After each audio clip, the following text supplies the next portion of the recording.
bespoke radio for the masses. Headline edition, July 8, 1947. The Army Air Forces has announced that a flying disc has been found and is now in the possession of the Army. If the game is rigged, change the game. Game changer. I occasionally think how quickly our differences worldwide would vanish if we were facing an alien threat from outside this world. This is Fade to Black with your host, Jimmy Church, on the Game Changer Radio Network. I need your help to get to the year 1985. You're listening to Fade to Black with Jimmy Church on the Game Changer Network.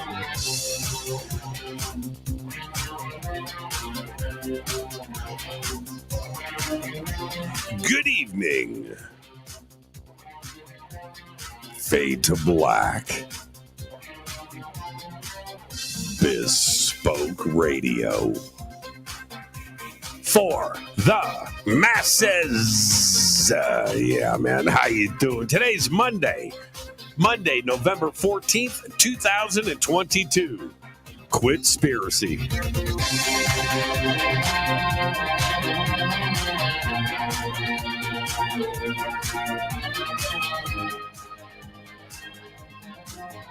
I would like to welcome everybody listening all around the world, all across the United States. Hither and thither, to and fro, back and forth, up and down, east and west, north and south, far and near. This is Fade to Black. For KJCR, the Game Changer Network, I'm your host, Jimmy Church. What is cracking, everybody? How you doing? Hope you had a great weekend. I did. As promised, I spent it in my robe, binging, relaxing, sleeping. I did a little work, too. And I watched Warrior Nun. Oh, yeah. I just wanted to see how many F-bombs a nun could drop per episode. Did you get that tally in? Man, that's a great series. I love season 1. Season 2 is even better. Season 2. I guess Yellowstone is kicking off this week. Also, Mythic Quest. Now, I watched Mythic Quest, which is on Apple TV. I love Mythic Quest, and that started season 3 on Friday night, and 2 episodes. Oh man, I forgot how great Mythic Quest was. When Mythic Quest first launched on this program, I was talking about it then. I stumbled upon it and didn't know anything about it, and I watched it from episode 1, and I thought, this is like a perfect TV series, at least for somebody like me, just a perfect, a gamer and stuff like that. In Silicon Valley, and it was just so well done. Mythic Quest came back for season 3, which I've been waiting for, and that happened on Friday too. So I was able to just lounge in my robe. I feel so much better today, and knowing about the week that tonight Jason Quitt joins us for another episode of Quittspiracy, and I put it out there. I think this is number 12, and then Bill pops back. No, it's 13.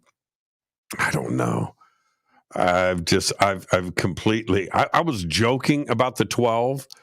Thinking that it was number 12. I didn't check. I was just going off my brain. And Bill comes back, says it's 13. I don't know. Tomorrow night, Dave Schrader is with us. We're going to be talking about our spooky world. Tomorrow night with Dave Schrader. Wednesday night, Richard Dolan is back. We're going to be talking about what the hell is going on with the much delayed UFO UAP report and some other stuff too as well, of course. It's Richard. And that is Wednesday night. And you never know. Maybe by Wednesday, the report will be released. I don't have any secret info. I don't have any insights into this. But that's Wednesday night. Thursday is another Fader night with open lines all night long. And I also wanted to mention today, a new episode of Into the Vortex dropped today. And it's Adam Apollo. And if you haven't checked out season 1 of Into the Vortex, the links are below, and you can click on that. We've got it throughout social media, and go and check it out. I'm very, very honored and humbled about this TV series, and I'm just happy. I just think it's great, and I want to hear from you. Okay, so check it out. The links are below. Coming up, I will be hosting and emceeing the Conscious Life Expo, February 10th through the 13th, 2023, at the LAX Hilton. Tickets and info down below, consciouslifeexpo.com. 2 weeks after that, Saturday, April 1st, 2023, I will be hosting the Parapod Festival at the Hyatt Regency right here in Valencia, California. This is a one-day live event. This is a media event. This is an awards event, podcast awards, film festival. You can submit your podcast, your film, your media, your series, whatever you've got, your documentary, right now at parapodfilmfest.com. The link is right below us. And then a week after that, 1 week after that, April 7th through the 14th, I will be hosting and presenting on the Hidden Secrets Seminar at Sea Cruise with Scott Walter, Adam Apollo, who's my guest today, not on this show, on Into the Vortex. Adam Apollo, Nick Pope. Scott Walter is also an upcoming guest on Into the Vortex. Coincidence? Well, I'm not I did a Hidden Secret Seminar at Sea Cruise. That's nothing to do with me, but it's somebody that's very smart that knows the right people to have. So come with me on a cruise. All right, the links are below. Okay, everything that I'm doing, everything is right below us. Right below. Click sponsors, shows, TV, film, everything is below. All right, you can follow me on Twitter at JChurchRadio. Twitter is still up and running. Yep. No employees, but apparently it's running on its own with some fancy AI engine. I'll be talking more about that in just a bit. Follow me on Twitter at JChurchRadio. The Sandbox is hashtag F2B on Twitter. As soon as I say that, I always glance over, and because I keep Twitter, it's live to my right. Twitter's live right there. There's Jason Quitt. He's hanging out on Twitter.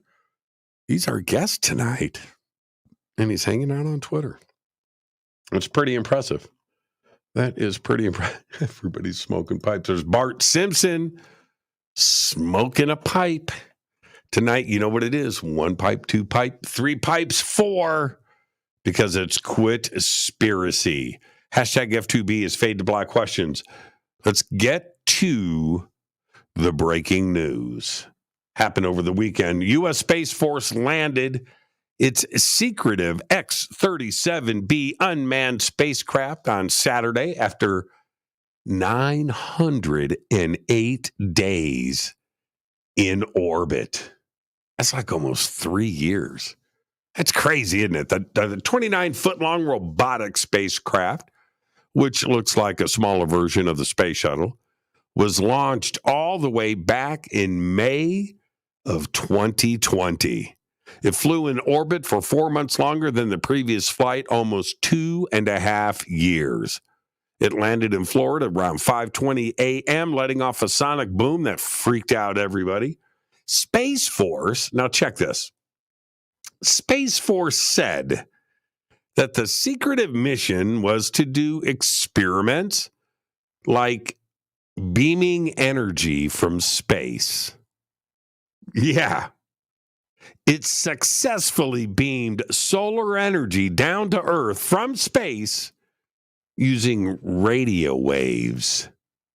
Yeah. What do you do in space for 2.5 years? Not 2.5 weeks, 2.5 months, 2.5 years. That's nuts. All right, well, here you go. Are you ready? Take a seat and listen to this.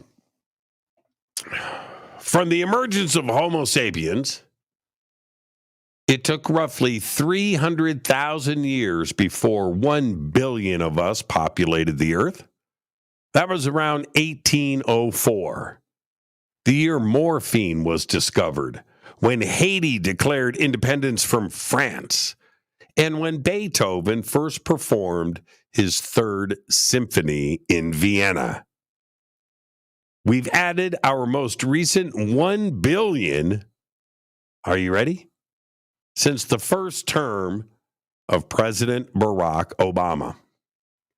Tomorrow, November 15th, 2022, the United Nations says that we will officially have 8 billion people on our planet Earth.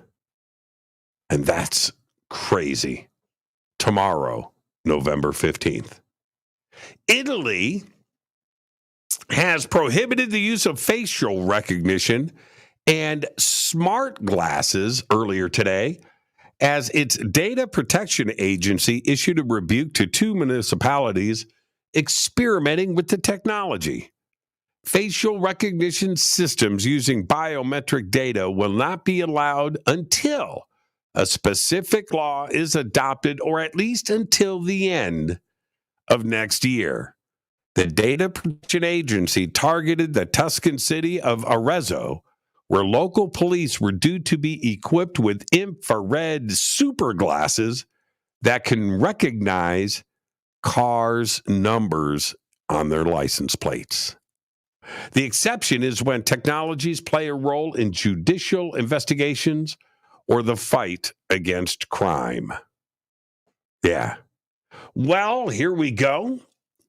The Capstone Mission Operations Team confirmed that NASA's Capstone spacecraft arrived at its orbit on the moon Sunday evening. The CubeSat completed an initial orbit insertion maneuver, firing its thrusters to put the spacecraft into orbit at 7:39 p.m. Eastern Standard Time yesterday. Capstone is now in a near rectilinear halo orbit, otherwise known as an NRHO. This particular NRHO is the same orbit that will be used by Gateway, the moon-orbiting space station that will support NASA's Artemis missions. Capstone is the first spacecraft to fly an NRHO and the first CubeSat to operate at the moon. That's all of your breaking news. That's a crazy news day right there. Greta Anderson coming in with... Oh, man. It's so funny when somebody says, so Jimmy, do we have a secret space program that's... I'm like, man, dude, X-37B. How much more secretive do you want to get than that? And if that's running, we don't know what else is operational. I love the look of the X-37B. Yeah. Do you think a person could fit in there? Not for 2.5 years, though. Yeah, that's the only thing that stops that thought. There's no windows. Yeah, that would be nasty. Let's get this show cracking on this day in history. 1969, Apollo 12, the second manned mission to the surface of the moon, is launched from Cape Canaveral, Florida. That's right. Or was it? Yeah. Fader fact. In 2017, this is done for Jason Quitt and all of our friends to the Great White North. And when I say that, I know what you're thinking. You're going, okay, here we go. It's going to be a Fader fact about the band Triumph. Not this one. Okay? But it is Canada. In 2017, a herd of 16 plains bison were released into Canada's Banff National Park. Today, it's 5 years later, today, the herd has grown to 70. And that is your Fader Fact. That's pretty cool.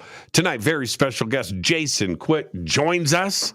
Jason and I were talking before the show, and I know that, a lot of people think that there's a conspiracy behind Edward Snowden and Jason Quitt being separated at birth, and there's something to that. But Jason told me before the show today that he used to be in a band called Kajagoogoo. Yeah, I didn't know that. Jason Quitt joins us tonight for another episode of Quittspiracy. I think it's number 12. Some say it's number 13. Tomorrow night, right here on this program, Dave Schrader joins us. We're going to be talking about our spooky world. Wednesday night, Richard Dolan is back. He's back to tell us what is going on with the much-delayed UFO UAP report. Who knows? Maybe it'll be released by Wednesday night. And Thursday is another Fader night with open lines all night long. Now I got to hit this River Moon coffee. Twitter is the best, man. Twitter is the best. Elon, don't mess this up, man. Please. Please, I got to have my bison in the Cadillac Eldorado convertible videos. I could not live without this. That is just awesome. Rivermoonwellness.com.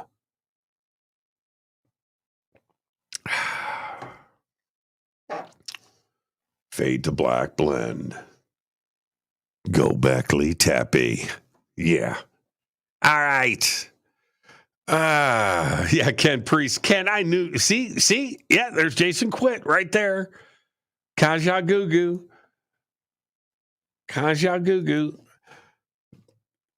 Jason Quitt's first band in high school.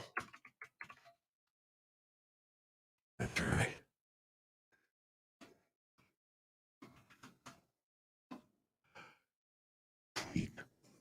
Yeah. Sometimes you got to do that stuff. Sometimes you just got... Jason's going to kill me. He's going to kill me. Because Jason was a heavy metal dude. He was one of those goth metal rockers. He wasn't in Kajagoogoo. Oh, man. Rivermoonwellness.com. Also, you can visit our Amazon store. Fade to Black blend. Promo code F2B blend. 15% off of your order today. All right. Quittspiracy. The first conspiracy theory, I should say, that I remember hearing about when I was growing up was who killed Kennedy. And I mean, I totally recall spirited debates going on with the adults in my world. You know, I'm young. I'm 6, 7, 8 years old. And I remember it, man. And back then, you know, this would have been like, 1970, 69, 70, 71, 72. It was all over the place, man. And it's still the same today. You know, did Oswald do it? Did he act alone? Was it the mafia? Was it UFOs? Was it the Russians? Right? On and on and on. And today, the same questions remain, and we still don't know the truth, right? Now, throughout the 70s and into the 80s, many conspiracy theories started to spread, and, everything was catching on, right? MK Ultra, right? The Church Commission, nothing to do with me. Project Mockingbird, Operation Northwoods, the Apollo missions to the moon. There's one, right? Of course, the Illuminati, the Vatican, the Bible, secret cults, the Fourth Reich. Hitler is in Argentina. Of course, we had UFOs and the U.S. government cover up about them. And it was just a good time. And then the 90s happened. And the internet arrived. I was able to, along with millions of others, to start searching for information about various conspiracy theories. The information beyond the Time Life book collections that were advertised on TV. Remember those? Time Life books. Yeah, that was our internet. Time Life book collection on whatever. That was our internet. But, the 90s arrived and slowly things started to show up. That's right. And I have to say, aside from sex and sports, the internet was created for conspiracies.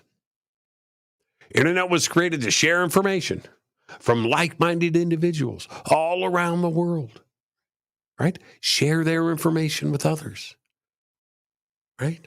Freedom. And you could go and collaborate. It was awesome. Somebody, putting up a website from France, from Germany, from Japan, and, all around the world and AOL and Buddy List and Friends List. And man, it was just awesome. It's a good time.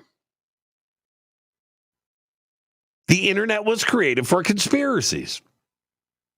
Very early on, we had websites. I mean, at the beginning of everything, before search engines, we had websites about Oak Island. I've talked about that. The Holy Grail, right?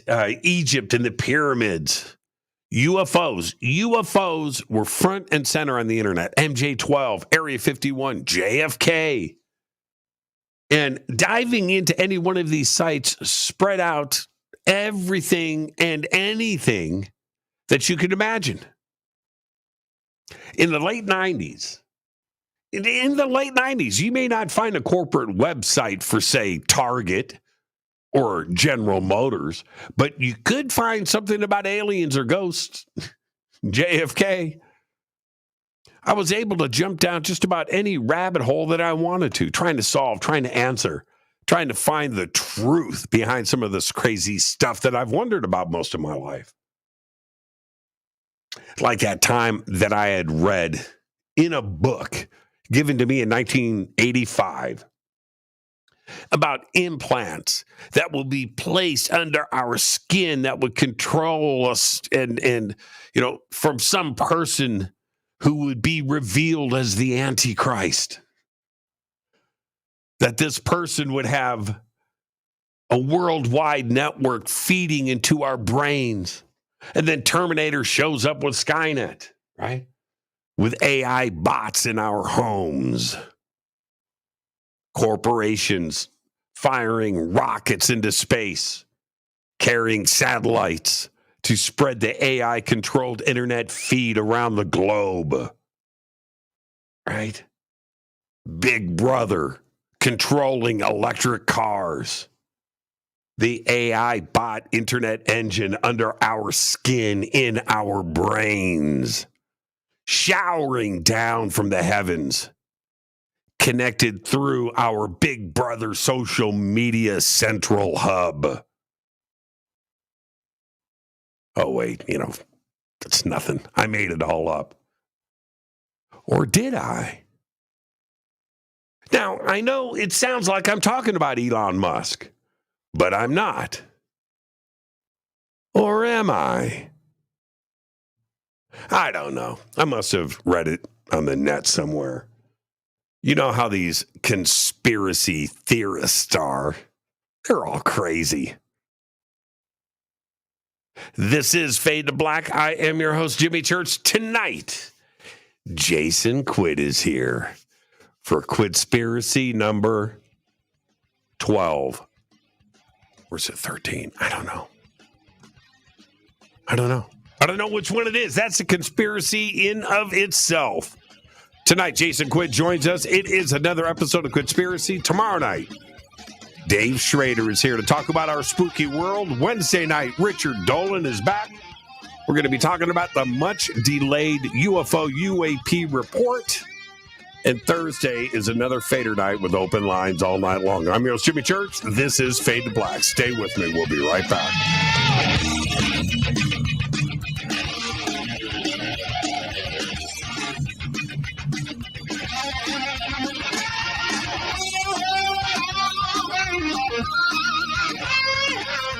This is Nicole Church, daughter of you-know-who, and you're listening to Fade to Black on JimmyChurchRadio.com and the Game Changer Network. You're listening to Jimmy Church and Fade to Black on the X.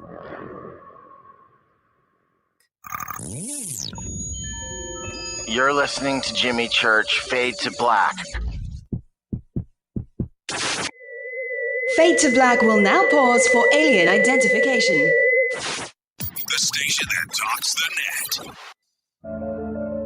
When you take the beans from Central America with dashes of Indonesian and African mixed in and then roast it to the dark side of Fade to Black, you create the ultimate brew of fringe.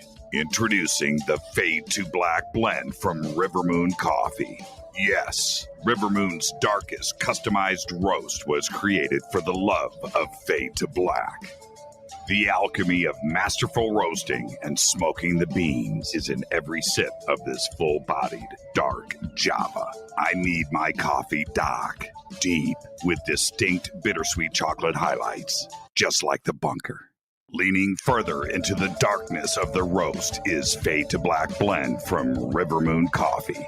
Just click on the banner at JimmyChurchRadio.com and use the promo code F2BBLEND for 15% off of your order today. This is the only way forward.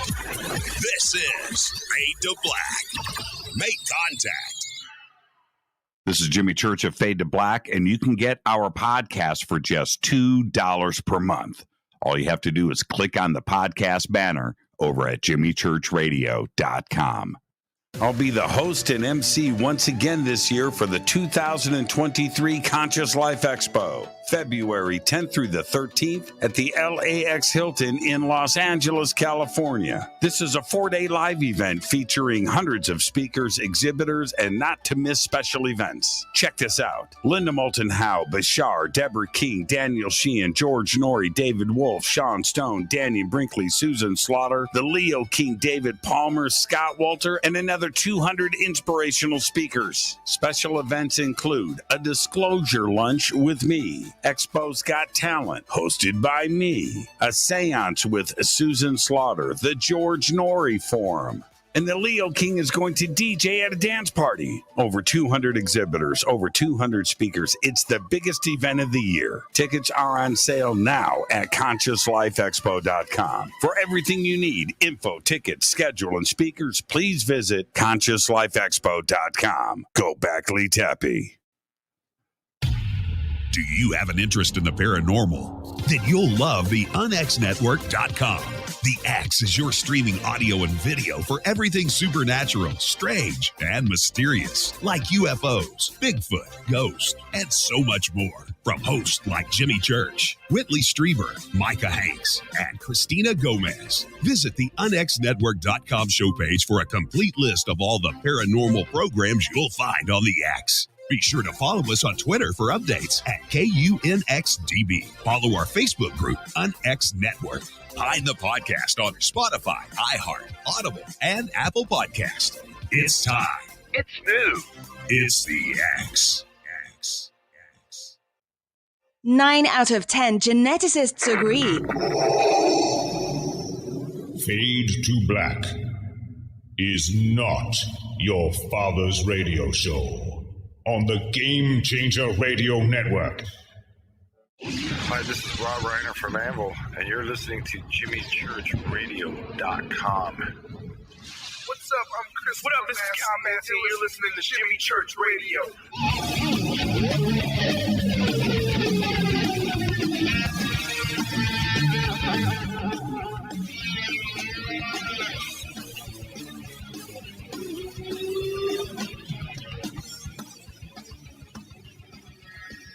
All right. Welcome back. Fade to Black. I'm your host, Jimmy Church.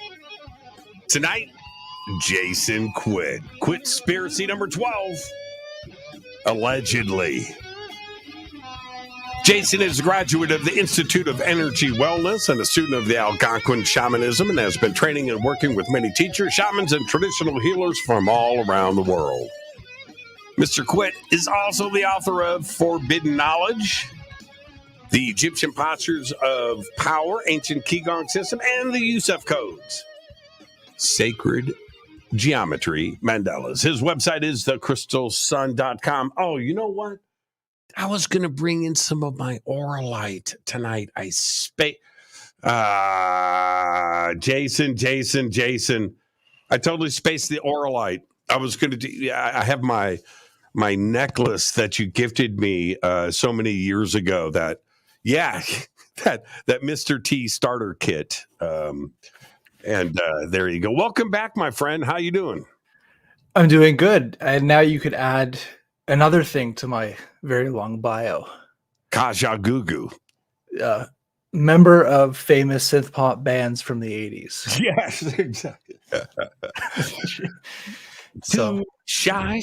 Hey, I'm a heavy metal dude, but I got to admit, man, Kajagoogoo was a toe tapper.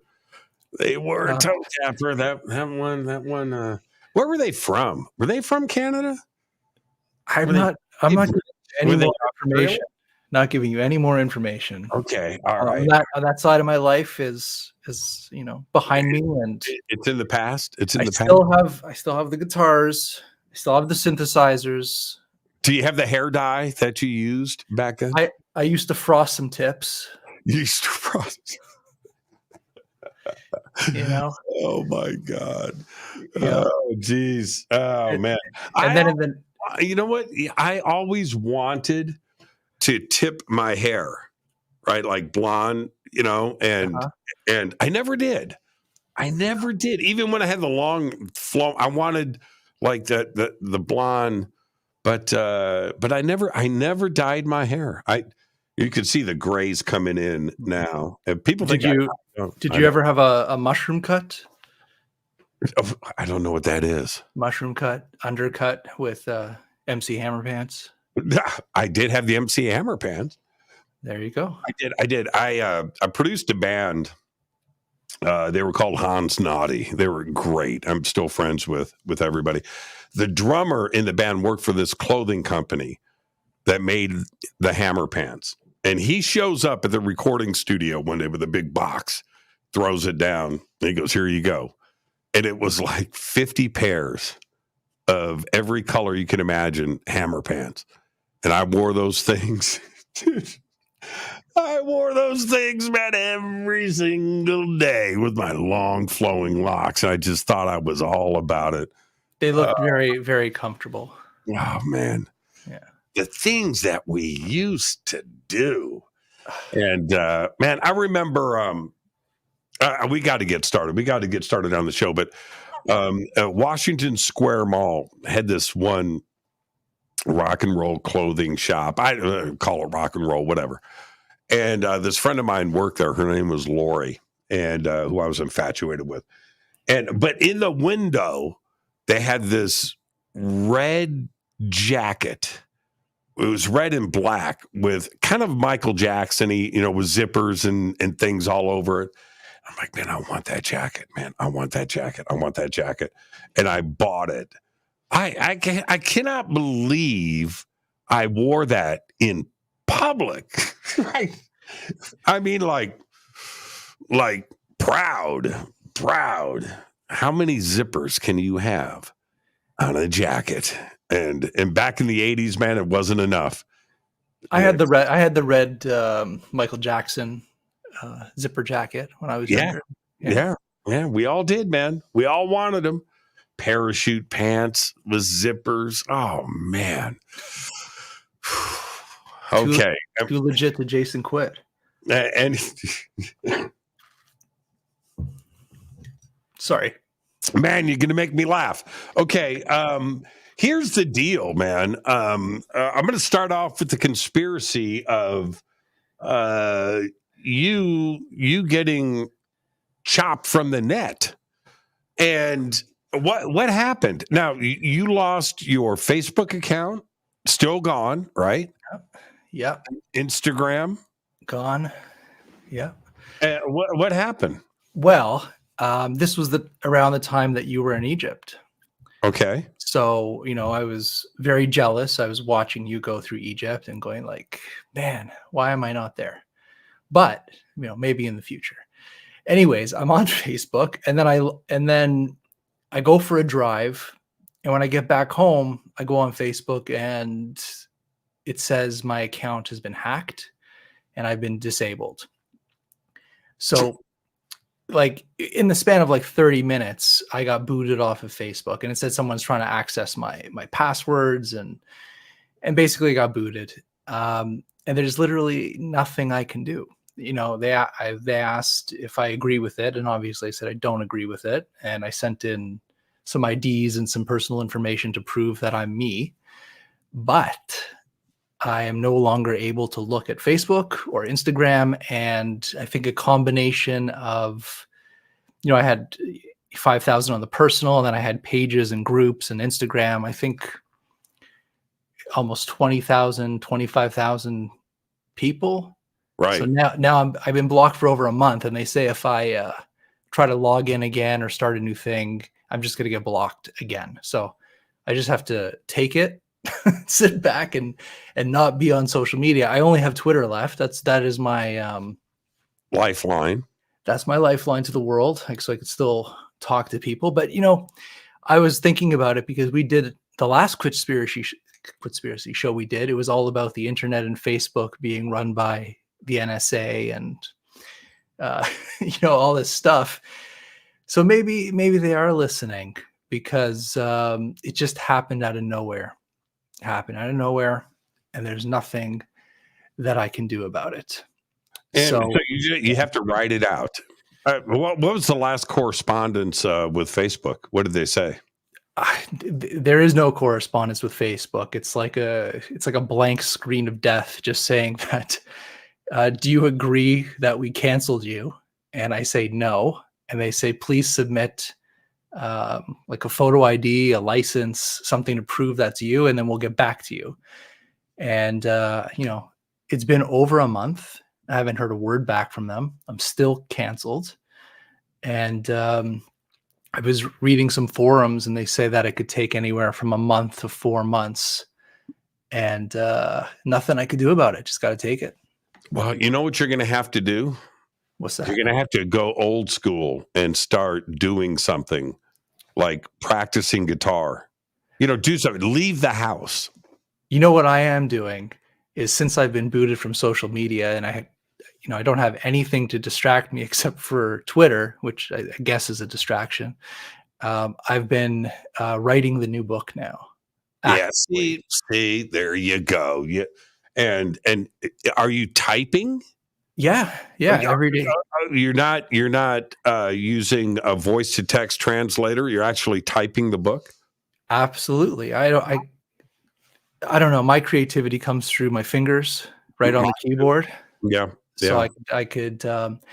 And this book is taking me a long time because the way that I write, it's like I start with an idea, and then it just kind of takes me in a direction that I never thought it would take me before. And obviously, this is the book, Egyptian Postures of Power, but the next book in the series of it, right? And still based in Egypt, Egypt, about Egypt. It's completely on Egypt, and there are things that I've figured out in this book, and I wish I can just tell you right now, but I have to wait until it's finished. Hopefully it's finished in January of the new year. But yeah, I have some new theories on the pyramid, new theories about the astrotheology of Egypt that hasn't been talked about before. I have not found any sources of what I'm thinking of. So if the theory is a strong theory, I'm very excited to get it out there. The trippy thing, you and I have spoken so much about Egypt and its history, and you and I have discussed every angle of it.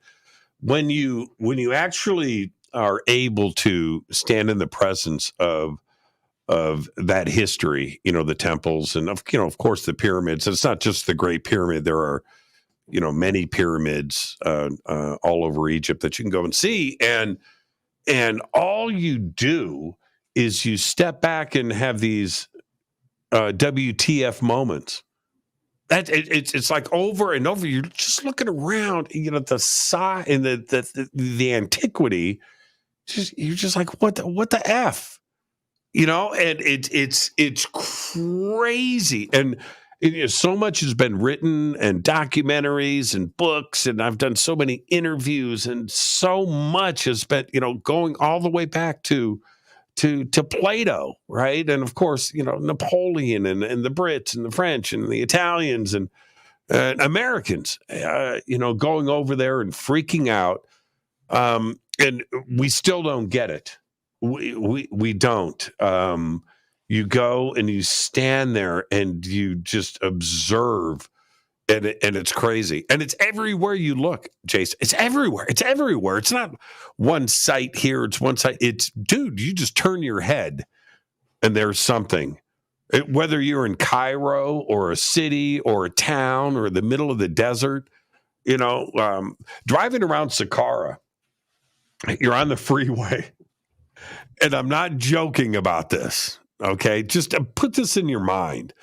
You're sitting there, you're looking out the window, and off in the distance, you see whatever, the bent pyramid. And over here is the red pyramid, and you're looking out and you're looking off this way. There's another pyramid. There's another one over here. And, off of it. It's like, what is going on, man? And you're just driving through sand dunes. And it's just like, you just turn your head. And then in between that stuff, and it doesn't matter where you are, you're just driving and you just look off in the distance and you look at these sides of these mountains and all you see is tombs. You see things. It's nonstop. It's crazy. It's crazy. Yeah, I can't wait to let the cat out of the bag on this one, because I even found a completely other hypothesis of why they built the chambers in the Great Pyramid the way they did. Their orientation, their relation to each other, and I haven't found that information anywhere. So I can't wait to get this out there. Yeah, I can't wait to read it. I can't. The Great Pyramid really messed with me, and it didn't mess with me in the way that people think and the ways that you hear about so often. When you go to these ancient sites and you're seeing, the art and this aesthetic that is just everywhere, and the hieroglyphics and the statues and it's just glorious, right? You see it. And then you go to the Great Pyramid and it's void of all of that beauty. There's nothing to it as far as beauty goes. And, people, mentioned so many times that there's no hieroglyphics there. There's nothing. Well, okay. All right. But when you see it, because it's big and you watch, it's just like, it's void of any beauty. It's something strange there. It hit me different. It's very mechanical. It's like, it's very functional. It's like, it is. It is. It's like it had a very specific purpose for a very specific reason. And, the more I look into it, it's like that pyramid, the Great Pyramid, is like a time capsule. It's a vault. They built that so strongly that it would survive so many thousands of years that you either had to know how to get in there or you had to have created dynamite, basically. Which is what happened. I'll tell you, when you see the Grand Gallery in pictures, and it's grand, And I guess it's a gallery. Okay. It's big. It is. It's massive. But I was expecting to feel different. I was expected to be in awe and to just look at its beauty. And and I looked up and it was like, it's a machine. It was like this. I was overcome with that thought. Because when you go into Dendera, or you go to Abydos, or, you go to the Temple of Isis, and, you go to Kamambo, or you go to these other places, and you are struck with the beauty and the awesomeness and the size, and Luxor and Karnak, and it's just glorious. It's beautiful. In your eyes, you see the beauty. You feel the beauty. You feel the spirituality. It overcomes you. That's not the case, man. The Great Pyramid is something altogether different. It's really a trip. And so you were denied all of that because of Facebook. Man, I posted some. What did you get cut off about halfway through the trip? I watched the last video I saw of you is when you did a speech in front of the plaque in front of the Sphinx. That was at the beginning of the trip. So you missed the other 8 days. I did. I missed it all. That was the last video. I'm like, I was so happy for you. Like, just I could hear it in your voice, being there and what it meant. And man, just the power of that. Yeah, the Sphinx is a mind-blowing. Again, that was a spiritual thing. The Great Sphinx overcame me.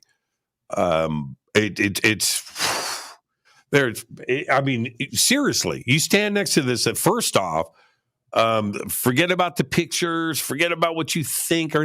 This thing is frigging huge. I mean, it's huge. You're standing, the paw, it's 2 stories tall or whatever it is, and that's just the paw.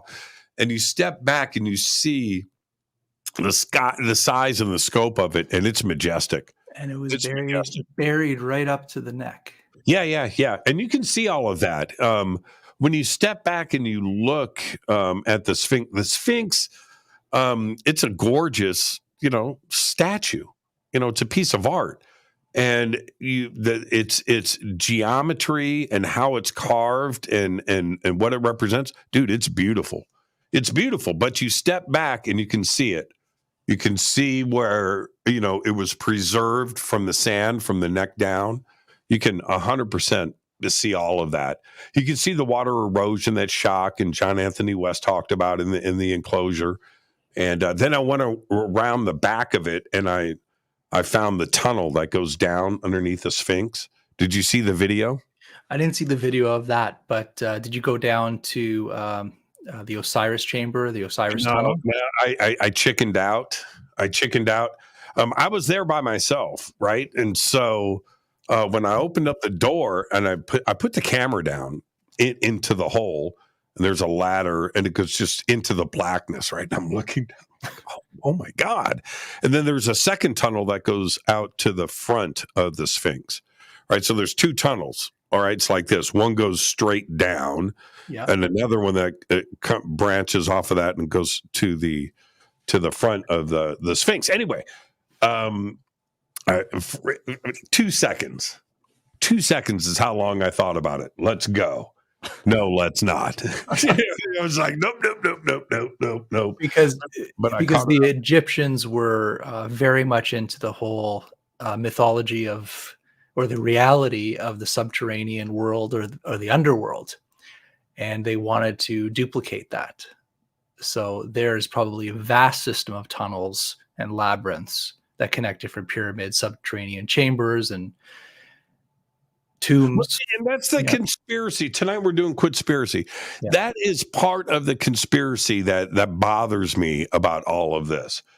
No, there's nothing under the Great Pyramid. No, there's nothing under the Great Sphinx. No, Edgar Cayce was wrong. No, there's nothing there. There's not.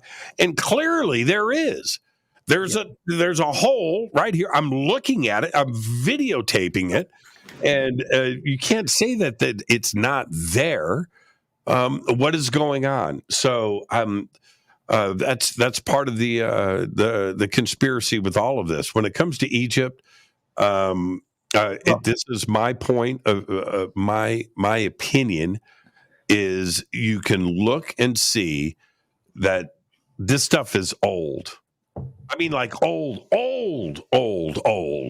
And the timeline, Jason, that we are given is dogma. There's no way that we can clock a calendar going back that far and have it spot on. The dynastic periods, and 3000 BC was Mene and Narmer and the upper and lower East. No, we stop with that. It is just all guesstimates at best. And you go and you look at these ancient sites for yourself, you can clearly see stuff that's newer. You can. And the newer stuff is 3,000 years old. That's the new stuff, right? It's I don't know if you've seen Graham Hancock's new show, which is absolutely excellent. Mm-hmm. But it goes to the fact that these ancient sites are renovations. They're built on top of old temples or old artifacts, like what is it? There's a what do they call it? A grotto in the Great Pyramid down in the well shaft. Mm-hmm. And they believe that is an original spring that used to be there. There used to be a natural spring that was very holy that people would travel to get water.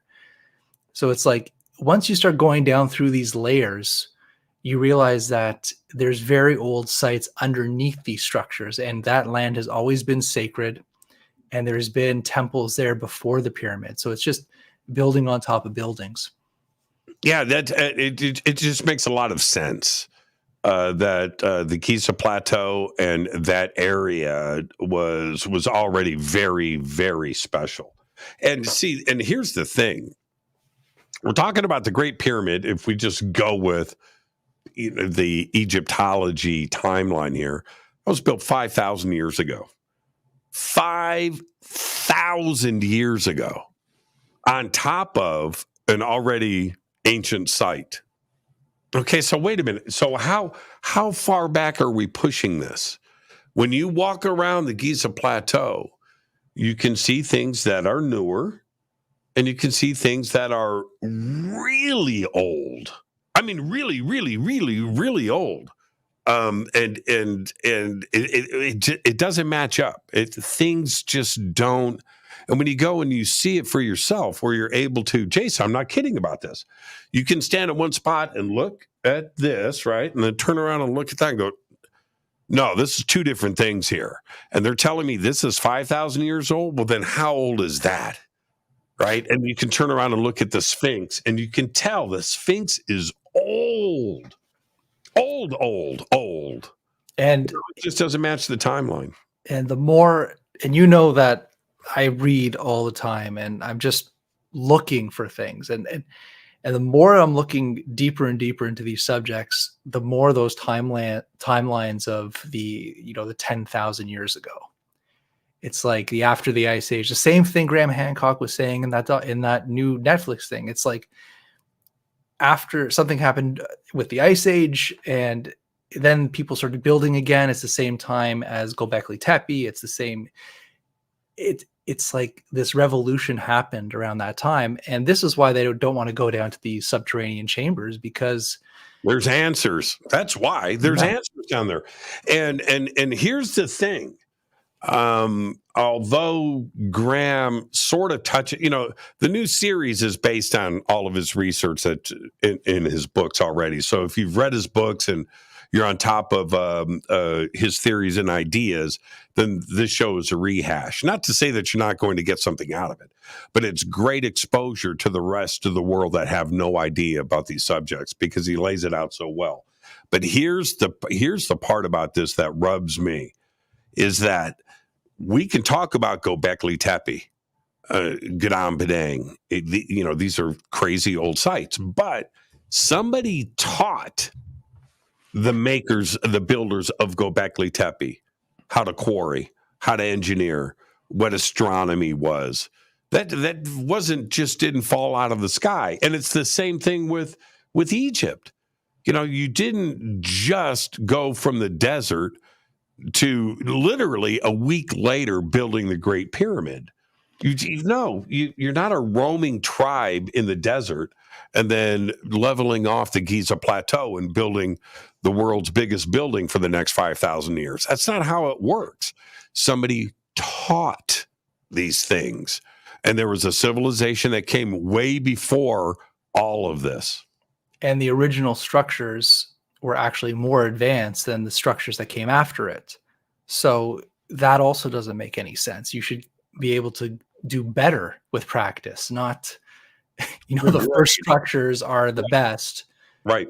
And then by the time you get a couple thousand years later, it's not 15 ton blocks, it's clay bricks, clay bricks, straw bricks.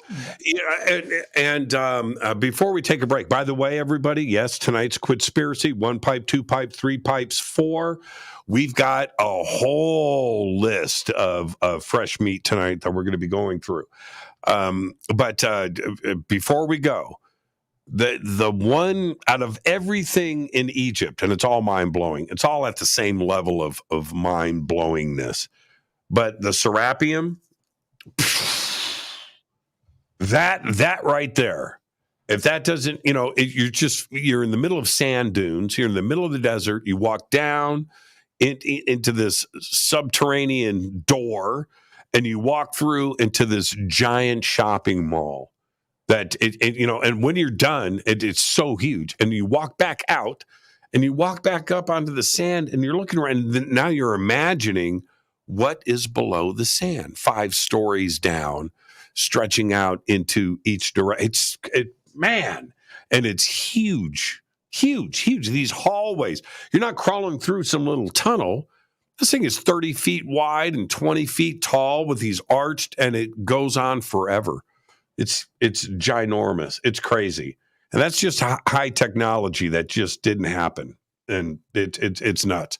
Let's take our break. When we come back after this with Jason Quitt, we're going to jump straight into Quittspiracy. And I don't even know where we're going to start, Jason, but get your pipe ready. Where is it? There it is. Jason Quitt is with us.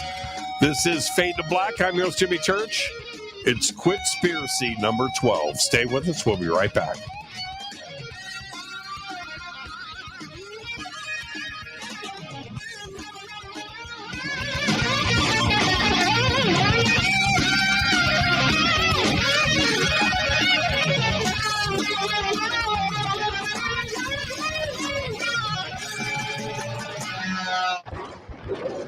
This is Fade to Black with Jimmy Church on the Game Changer Radio Network.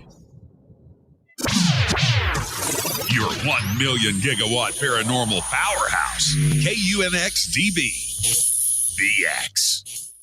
I'll be the host and MC once again this year for the 2023 Conscious Life Expo, February 10th through the 13th at the LAX Hilton in Los Angeles, California. This is a 4-day live event featuring hundreds of speakers, exhibitors, and not-to-miss special events. Check this out. Linda Moulton Howe, Bashar, Deborah King, Daniel Sheehan, George Norrie, David Wolf, Sean Stone, Danny Brinkley, Susan Slaughter, the Leo King, David Palmer, Scott Walter, and another 200 inspirational speakers. Special events include a disclosure lunch with me, Expo's Got Talent, hosted by me, a seance with Susan Slaughter, the George Norrie Forum, and the Leo King is going to DJ at a dance party. Over 200 exhibitors, over 200 speakers. It's the biggest event of the year. Tickets are on sale now at ConsciousLifeExpo.com. For everything you need, info, tickets, schedule, and speakers, please visit ConsciousLifeExpo.com. Göbekli Tepe.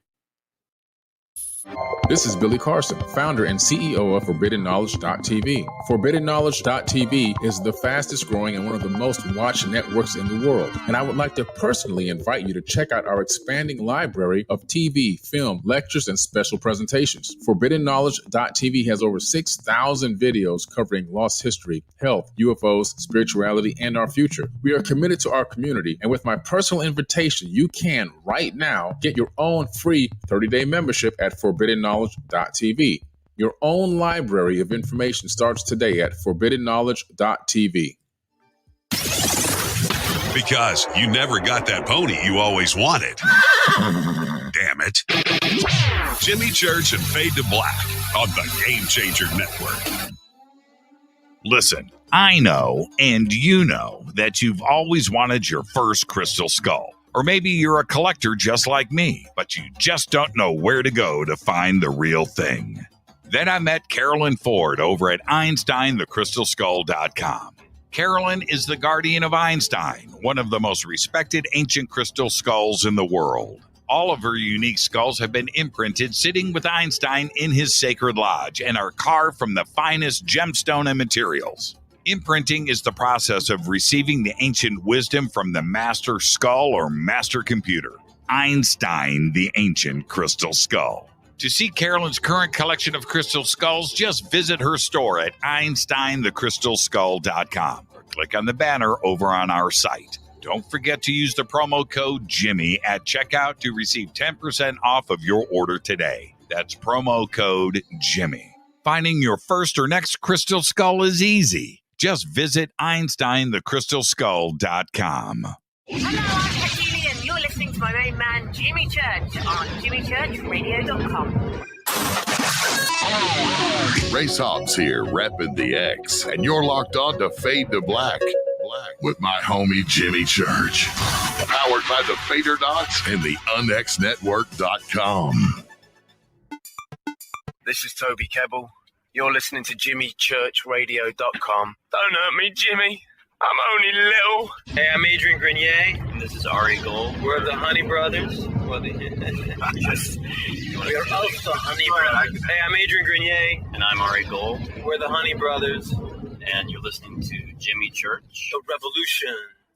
This is Jimmy Church of Fade to Black, and you can become an official Fadernaut by just going to our membership section at JimmyChurchRadio.com.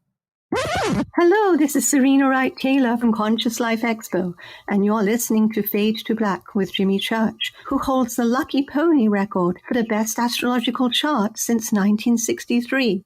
True story. This is Micah Hanks of the Gralien Report, and you're listening to Jimmy Church on Fade to Black.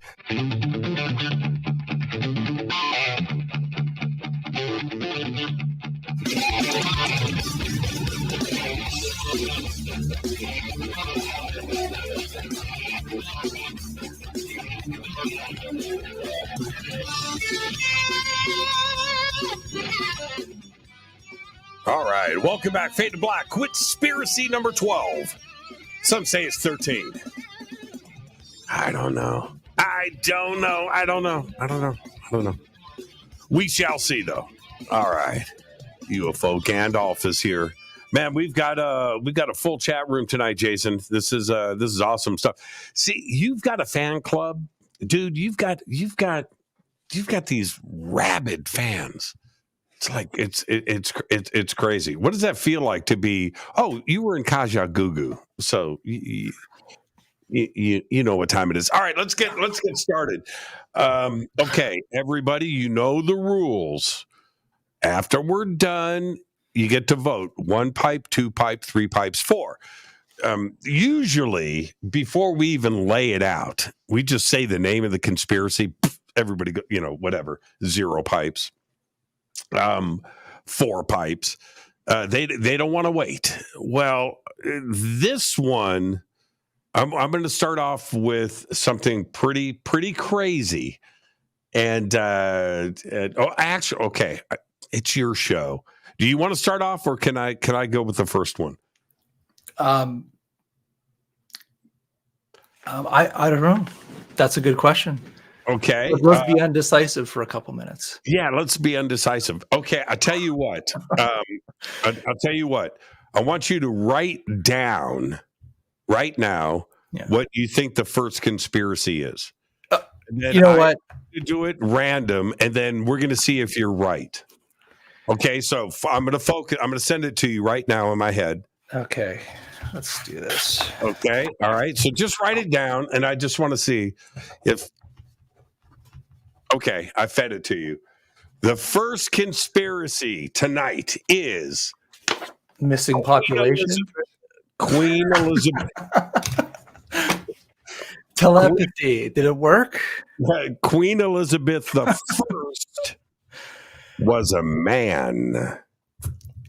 Now, I never heard anything of this conspiracy until you called me up today. You're like, Jay, did you know that there's a conspiracy that Queen Elizabeth I was a man? No, I hadn't known that conspiracy, but I started to look it up, and I was pleasantly surprised with what I found. I don't know if you want to get into that. Yeah, well, let's go, because the conspiracy is that that Queen Elizabeth I, the real one, died as a child, and to prevent the end of the royal line, she was replaced with a young boy. And this is said to explain why she never had sex throughout her reign. And, obviously, no kids. So that's the conspiracy. What did you find out? Well, I found out that there was a very interesting person who took this conspiracy theory to heart and was the main proponent of this conspiracy theory. And that was none other than the author of Dracula, Bram Stoker. Keep going. This is getting good. And okay, so let me just go back to the original story or how this came about. Basically, during a plague, around the 1540s, the king takes his daughter and he hides them in a faraway village to protect them from the plague, because they're trying to keep the line going. And what happened was that the daughter actually does die in this village of the plague, but the village is so scared that the king will basically kill everybody that's involved, because his daughter has been died from the plague, that what they did is they tried to find a little girl that looked like the queen. So just trade places. This is their brilliant scheme. And they look all around and they can't find a girl of that age group that looks like the queen, but they did find a little boy that looked like the queen. So they dressed up the little boy, and they said that the relationship between the daughter and the king wasn't very close, and they were very shy, so they didn't even really speak. So he didn't even notice a change. And they also say that all the people that were involved in this conspiracy back then were all afraid of the king, and were all afraid that if the king ever found out, everybody would die. So they just kept this going throughout the thing. Now, there's a very interesting thing that Bram Stoker from Dracula found out. There's a village that claims that this is the village that the queen was kept. And during May Day, every year, a little boy is dressed up as Queen Elizabeth in Queen Elizabeth's clothing. So in this little village, they have this tradition of dressing a little boy up as the queen on May Day. So Bram Stoker thought this was incredible. And they also said that about 300 years later, they actually unearthed a child in this village that was wearing the clothes of the queen. So Bram Stoker took this very seriously as a conspiracy. And it was also a really interesting thing, because back then, the family unit, the king and the queen, it was a very sacred command. They had to, had to have the man and the woman in charge, but she never took a husband. She was never seen with anybody. She just completely pushed everybody away from her and kept a very secluded life. So obviously these conspiracies in the background really took on a life of their own. So what a great way to start off the show. I mean, and I'm watching the chat and the comments on Twitter that nobody, this isn't a widely known conspiracy theory. And that's what's great about the show is, I'm learning something, you're learning something, but everybody else is too at the same time. And when you stack up some of this, it's circumstantial, but the evidence is kind of building up around this, and there may be some truth to it. So I'm going to go. Jonaside just went 4 pipes. Let's throw this to the audience first. Yeah. What do you think about this? Queen Elizabeth I was a man, which is why, and she died when she was the original, the OG version, when she was a little girl. She was replaced by a boy.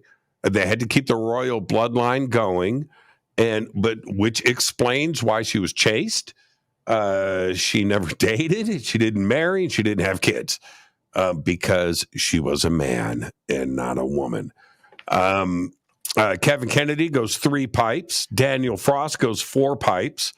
Unknown user 0 pipes. And there's a quote that everybody says proves it. And this is a quote before defeating the Spanish Armada in 1588. And basically she's quoted saying, "I know I have the body of a weak and feeble woman, but I have the heart and a stomach of a king." Oh, really? Yeah. That's kind of a crazy thing to say. What? Oh. Why would you say that? How many pipes you going on this one, Jason? At this level, I don't think they could keep a secret. Like at this level. You don't think so?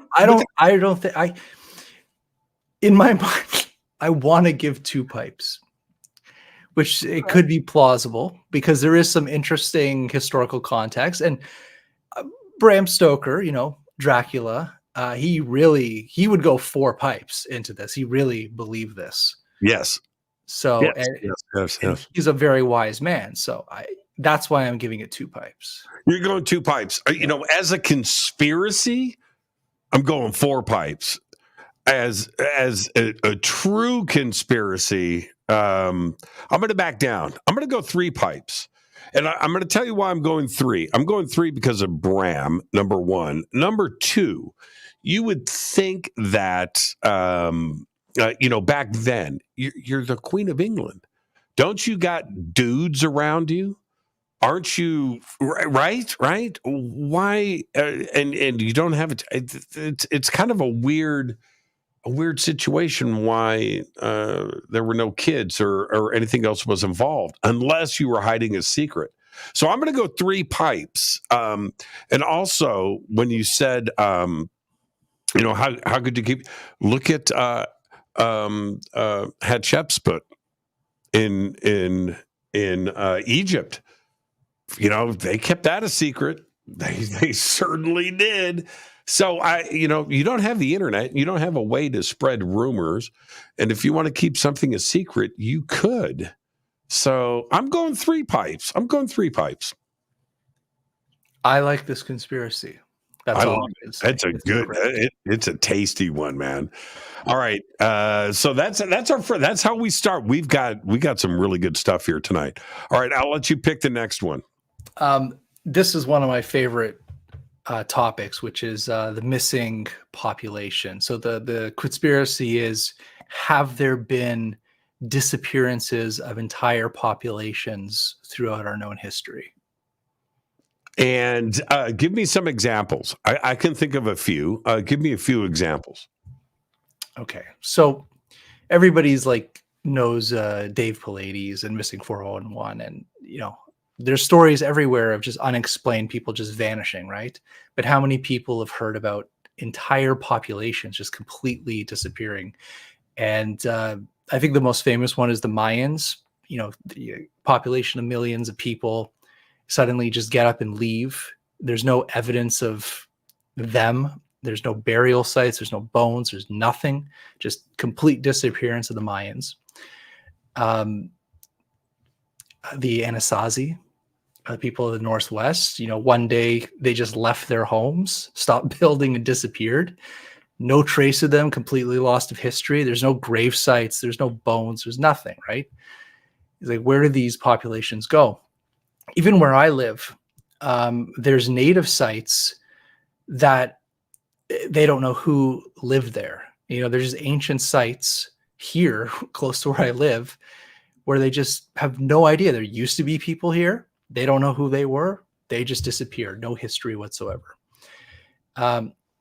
So has there been stories recently? So this is where it gets crazy. And I want to take a little time on this because this topic is so crazy to me. All right. So I'll start with a story from Brazil. Okay. So we go back to 1923 and it's a town called, and don't mind my accent. I don't know Spanish. So the town of Vereda. I don't know. Okay. So overnight in 1923, it says this town, 600 residents just simply disappeared without a trace. And how did they find this out? So the story goes that there's a trading between their neighbors. So every day there's boats that leave their docks. They go and trade goods every single day. And one day the boats don't show up. So the neighbors, being good neighbors, they decide to put the goods in their boats and go over to that town to just give them the goods and trade over there. And when they get there, they notice that all the boats are there. There's no damage. They get out of the boats. They go into the town. Town is completely silent. There's not any sign of life. There's no bodies. There's just no people. There's nothing. So they found it completely deserted, like a ghost town. And, you know, the story goes, they went into one of the school buildings, and on the chalkboard, somebody wrote on the chalkboard, "There is no salvation," which is quite a scary message to leave. Suddenly a town just vanishing. And it's a complete mystery. No one knows to this day what happened to these people. Well, and the homes were still fresh, right? There's still food there. There's made beds. There's this, clothes. Everything was just left behind. What fires were still burning? Wasn't there smoke coming out of chimneys? And there was a rumor of what's the word I want to use? Like fresh gunpowder. Yes, right? yes.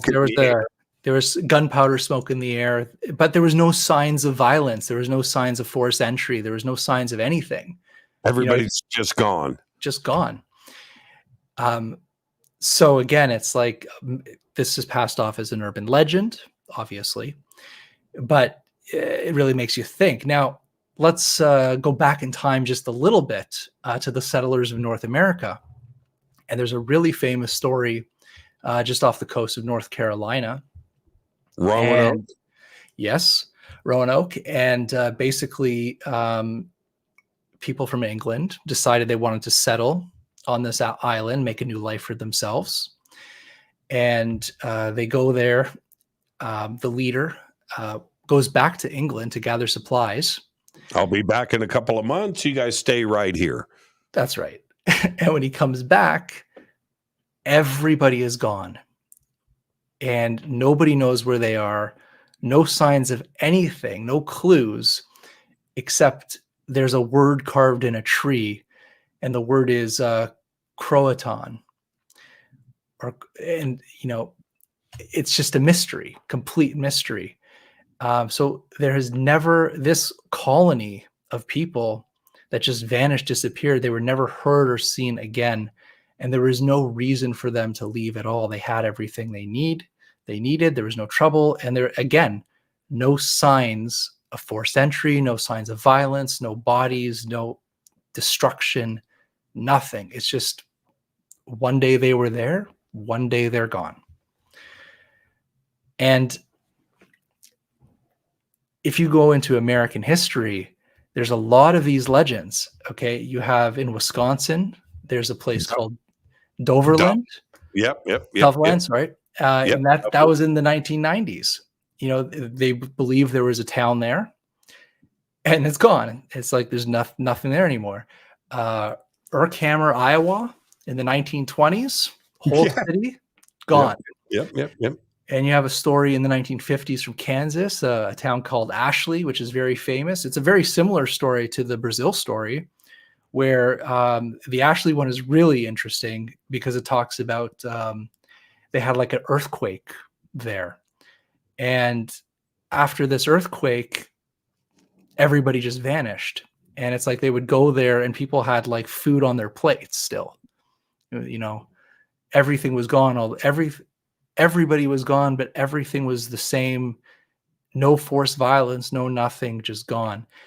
And even in the early 2000s, you have a story. I think it made it into the Ghostbuster movie, Langville, Montana, which is another town that supposedly existed. Supposedly everybody in there knew of Langville. And then when people went to go there, it's gone, completely gone. No trace. So it's like, what is going on here? Like, is it real? Are these real stories? Are they just urban legends?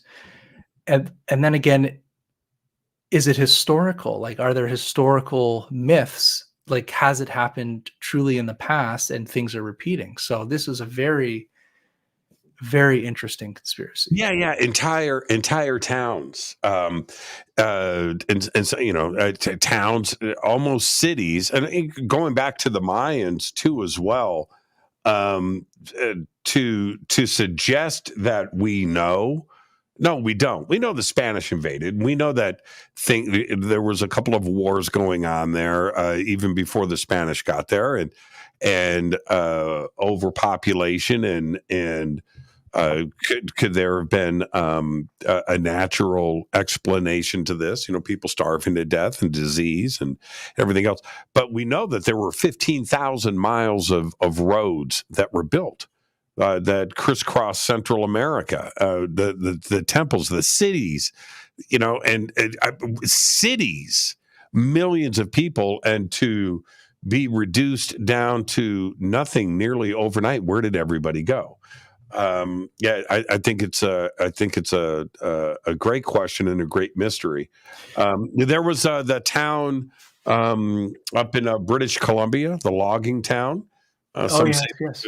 Bigfoot chased everybody out of there too, as well. When everybody arrived to go and check things out, in Alaska as well. Yeah, Alaska too. Alaska's got a couple of them. So I don't know. And Roanoke is right there. I mean, that's a part of history. I have no idea. Do you think? Well, I was just gonna say there's been theories, and all the theories kind of go into that paranormal direction where it's like aliens, abduction, dimensional shifts. And, you know, there's a lot of shows out there, even the show Lost, where it's like people just go missing into like another dimension of the earth. So, and there's also ancient stories that talk about this as well. So is it true? Yeah, the Anasazi is a great example of that. I mean, did they just go back to where they came from? Right? Did they jump on a spaceship and just fly away? Okay, before we head to the break, I think there's too many examples of this all around the world, history repeating itself. I'm not sure what's going on, but I'm going to full four pipes. I think that this is a definite phenomenon that has happened in the past. Even in the show Time Machine, H.G. Wells. You remember the underground people put up a sleeping gas? Yes. Everybody gets falling asleep. They come out of the ground, take the population back underground. Scary stuff. But like, so this is in people's consciousness or some type of cellular memory. So I'm going to say, I can't bring myself to say 4 pipes, but I'm very close to 4 pipes on this one. Yeah, it's 4 pipes. It's 4 pipes. Evidence on top of evidence. And one of the things, okay, well, so you're saying 3 pipes. I'm going to say 3 pipes. My hope is that there's such things as dimensional shifts, just like we have like in Bermuda Triangle or through dragon lines or whatever you want to call them, where suddenly you're here and then you're on another timeline. And I think you have a story where you went on another timeline to a house that doesn't exist in this world. And it's a very popular Jimmy Church story. But I'm thinking to myself, what if you stayed there by that house? Right. And, you may have been completely lost in this world. And now you're living in that world all confused. Right. We found his Toyota Corolla station wagon parked on the side of the road. He just disappeared. And I'm in the other dimension. No, man, I'm over here. But nobody can see you. So my hope is that the Mayans and all these people are just in a slightly out of phase dimension and they're doing great. Living in their temples, and we just can't see them anymore. How about the Olmecs? Yep. Yeah, another one. Yeah, we didn't go there. Nobody knows anything about that culture, by the way. Let's take our break right here. This is Fade to Black. I'm your Jimmy Church tonight. Quittspiracy number 12. 13? 12? Nobody knows. We'll be right back after this short break. Stay with us.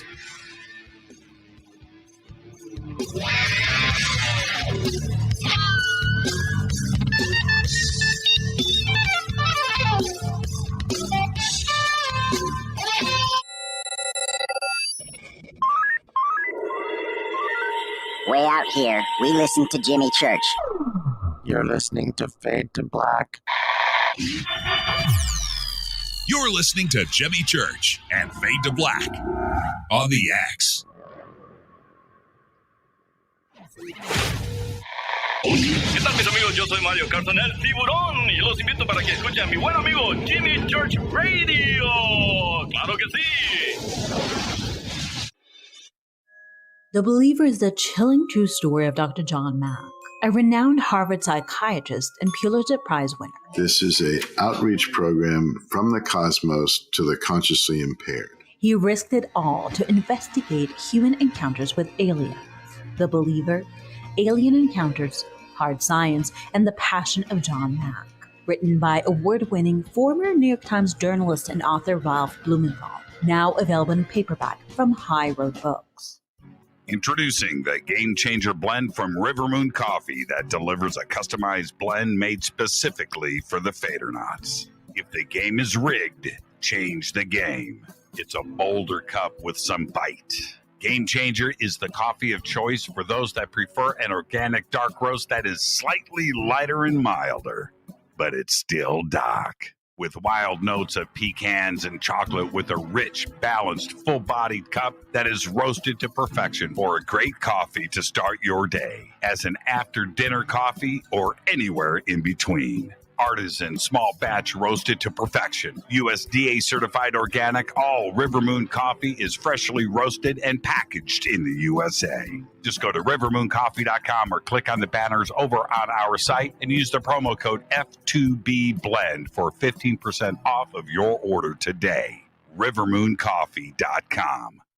Do you want to be an official Fadernaut? Of course you do. This is Jimmy Church of Fade to Black. Just go to our membership section at jimmychurchradio.com.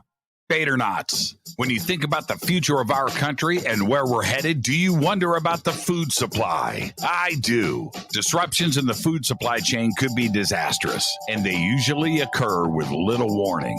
That's why the smartest thing you can do today is to stockpile emergency food, water, and other essentials. I personally recommend My Patriot Supply. They're the nation's largest emergency preparedness company, serving millions of customers for more than than a decade. In fact, they're the only source my family trusts for our preparedness plan. You should too.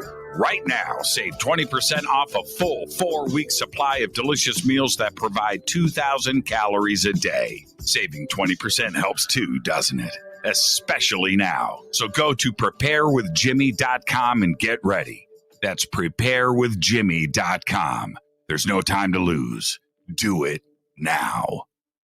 So, you love talk radio? Then you'll love TalkStreamLive.com. TalkStream Live is always on, 24/7, with the best streaming talk shows. Find your favorite talkers and discover some new ones. It's free, readily available online or on mobile with any smartphone or tablet. Finding your favorite talk shows all in one place has gotten a whole lot easier. Just go to TalkStreamLive.com. Be sure to download the free apps from Google Play or the iTunes App Store.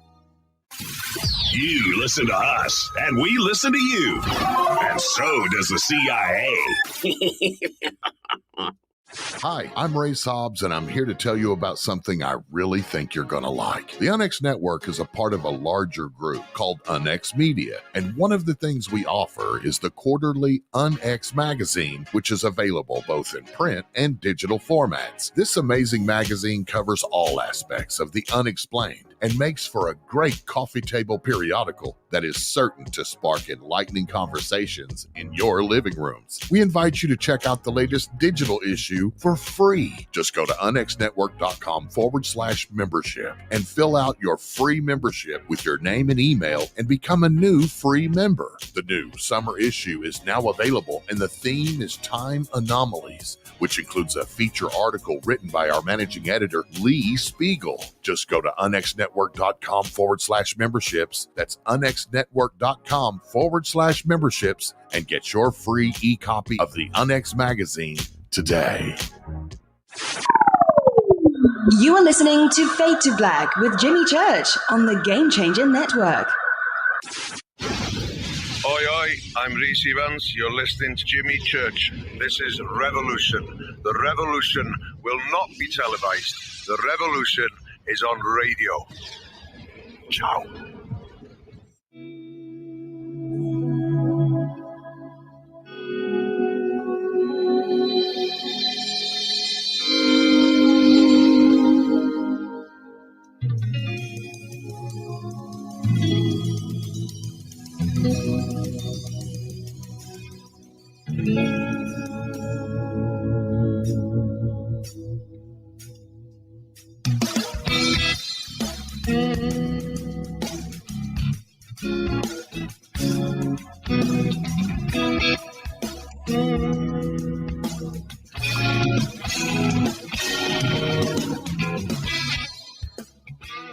Welcome back, Fade to Black. I'm your host, Jimmy Church. Tonight, Quittspiracy number 12. Some say 13. It's 1 pipe, 2 pipe, 3 pipes, 4. And this next conspiracy, since we're trading back and forth, I'll pick the next one. I couldn't wait to jump into this tonight, and I just remember hearing about this and seeing billboards and stuff, which is the birds aren't real. And now I'm watching the videos, and when this conspiracy surfaced in 2017, I had thought, and I'm going to toss this straight to you, Jason. I thought at that time, no, come on, really? And then it took hold. And wow, right? And so much so that I remember going, well, it's possible. I get maybe really. Oh, well, okay, all right. And the conspiracy is that birds aren't real; that they're drones. And now I'm gonna when you first heard this conspiracy theory, what went through your mind, Jason?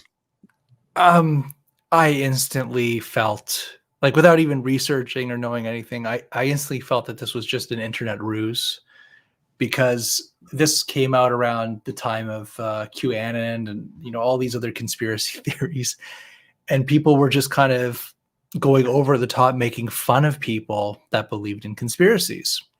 Sometimes rightly so. I'm not going to defend bad conspiracy theories, but I think this was kind of like a defense mechanism of people on the internet creating a ruse and really sticking to their guns about it. So that's what I felt immediately off the bat with it. Is it an age thing? Right? Where some today will... What's the famous quote? I can't remember who did the quote, but think up anything crazy and there's somebody that will believe it. Right? I'm paraphrasing the quote, but that's how... and that surfaced in like the 1930s, right? This quote. And no matter what you want to think up anything crazy, but there's somebody out there that's going to believe it. And I'm with you. 2016, 2015, 16, 17, suddenly, right? Conspiracy was the new normal, that everybody was believing everything.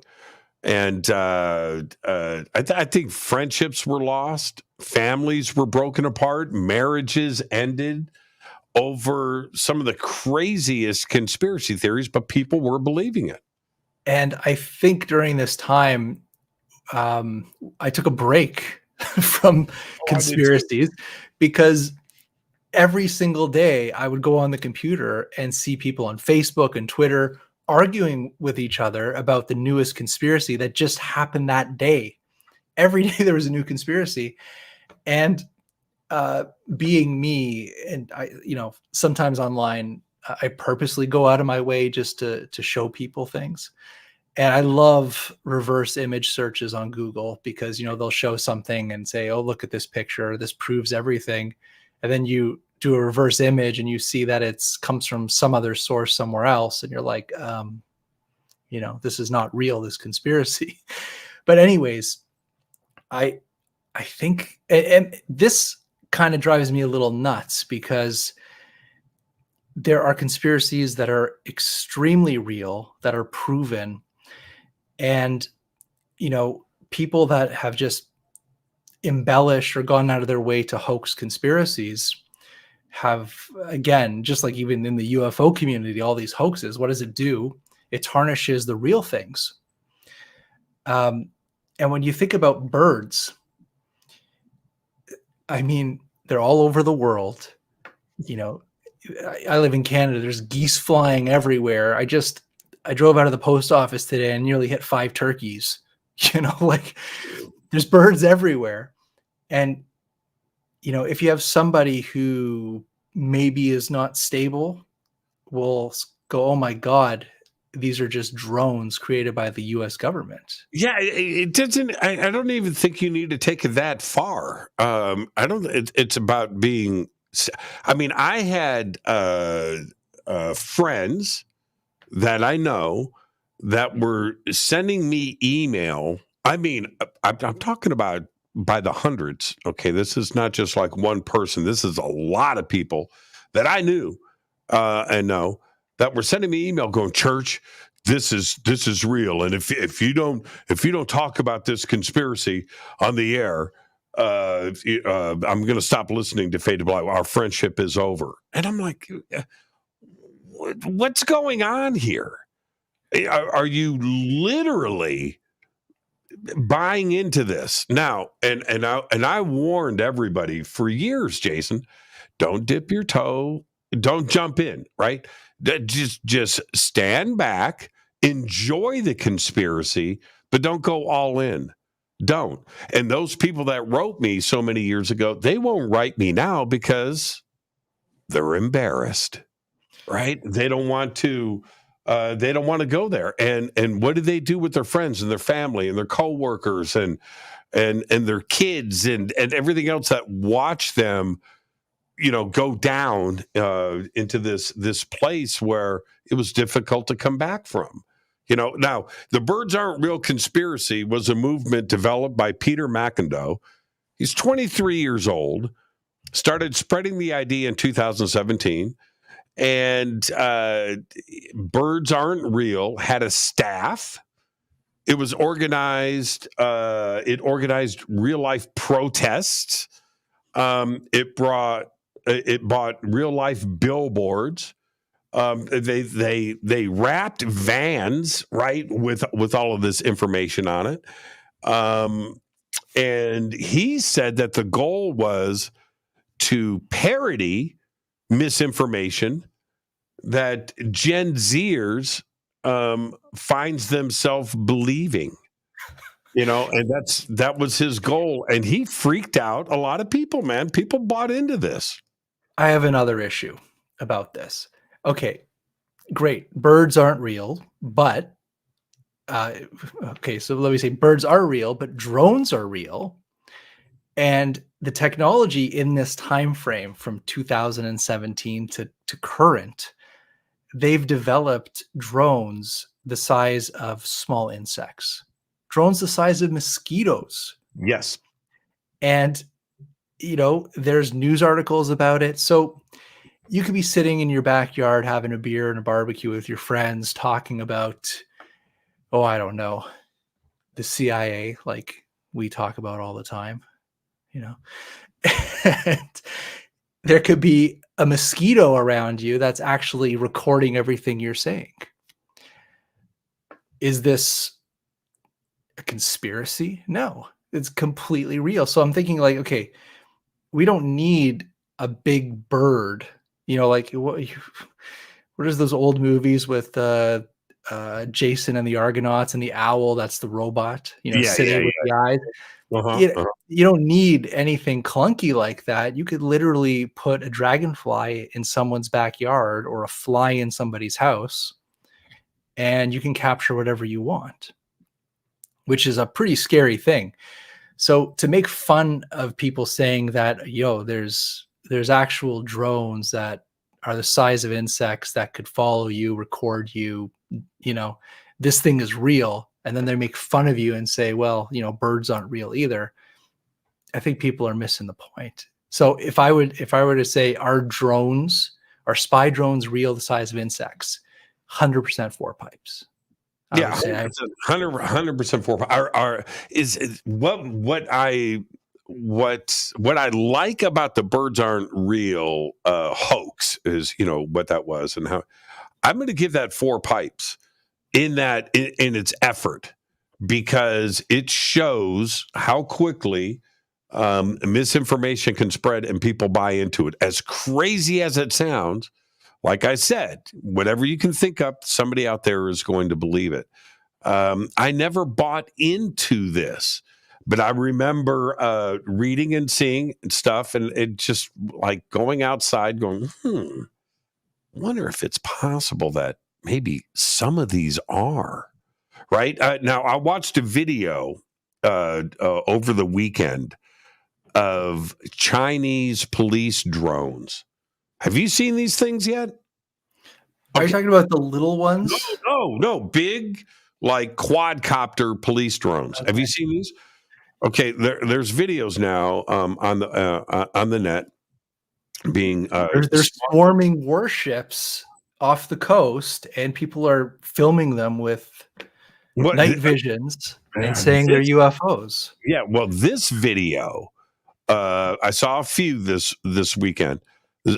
Specifically, it's from a high-rise building, videotaping from the balcony of this apartment, and this drone takes off from this Chinese police station. It's got a red flashing light on the bottom of it, like a cop car. Pop, pop, pop, pop, pop, pop, pop, pop, pop. Right, this thing, and it flies to the apartment building next door, and it's going up and down, looking in the windows, right? And it's like the crazy, and that's China, man. And there's nothing you can do there. It's China. What are you going to do? Shoot that thing down? No. And that's what's happening, right? It's one of the most frightening videos. You could talk about Terminator all day long. You can talk about the T-1000. Drones. It's real in China. Drones are dropping bombs in Ukraine right now. Mm-hmm. And there's videos of it all over the internet. So it's like you just send these little drones, and they can drop bombs right now. So the birds aren't real conspiracy. Zero pipes. It was a hoax. Yeah, zero pipes. The effort behind it. I'm giving Peter 4 pipes. Well done. I remember. I've talked about this before on the show. This was right around 2010, 2009, 2010. I'd have to go and look it up. There was this doomsday cult. I forget the guy's name. He had a radio station, and that such and such a date, the world was going to come to an end. And there was this hype that was going around on the internet and stuff. I was in LA, and I was in downtown, and I saw the buses. They had it wrapped right with the date on it, and driving around Los Angeles, 4 buses with this date on it and the guy's name. And put all of this money behind it. Now, remember the day before, whatever this date was, I was like, man, I wonder what's going to happen tomorrow. Of course, obviously it's now 2022 and we're all still here. But putting these buses out like Peter did, these vans and these billboards, you're going to go out there and feed it and people are going to buy into it. Do you know how many times in my life that I've been out in the street naked with my arms up in the air for hours because the rapture was supposed to happen? You know how many times I did that? Zero times. Yes. Oh, man. All right. So 0 pipes on the birds aren't real. You get to pick the next one. What's the next Quittspiracy? Okay. I kind of want to go to Disney created the movie Frozen as a distraction. That's a great one. Yeah, this is great. This is great. Okay, so the conspiracy is, and I'll let Jason get into this deeply. Many haven't, may not have heard about this conspiracy theory that Disney created Frozen, the movie Frozen, as a distraction because Walt Disney froze himself with cryogenic technology. And the theory is that the Walt Disney Company created Frozen as a way to hack Google's search algorithm and distract consumers from information about the late Walt Disney's possible frozen procedure. Now, as crazy as this sounds, Jason, it's out there, man.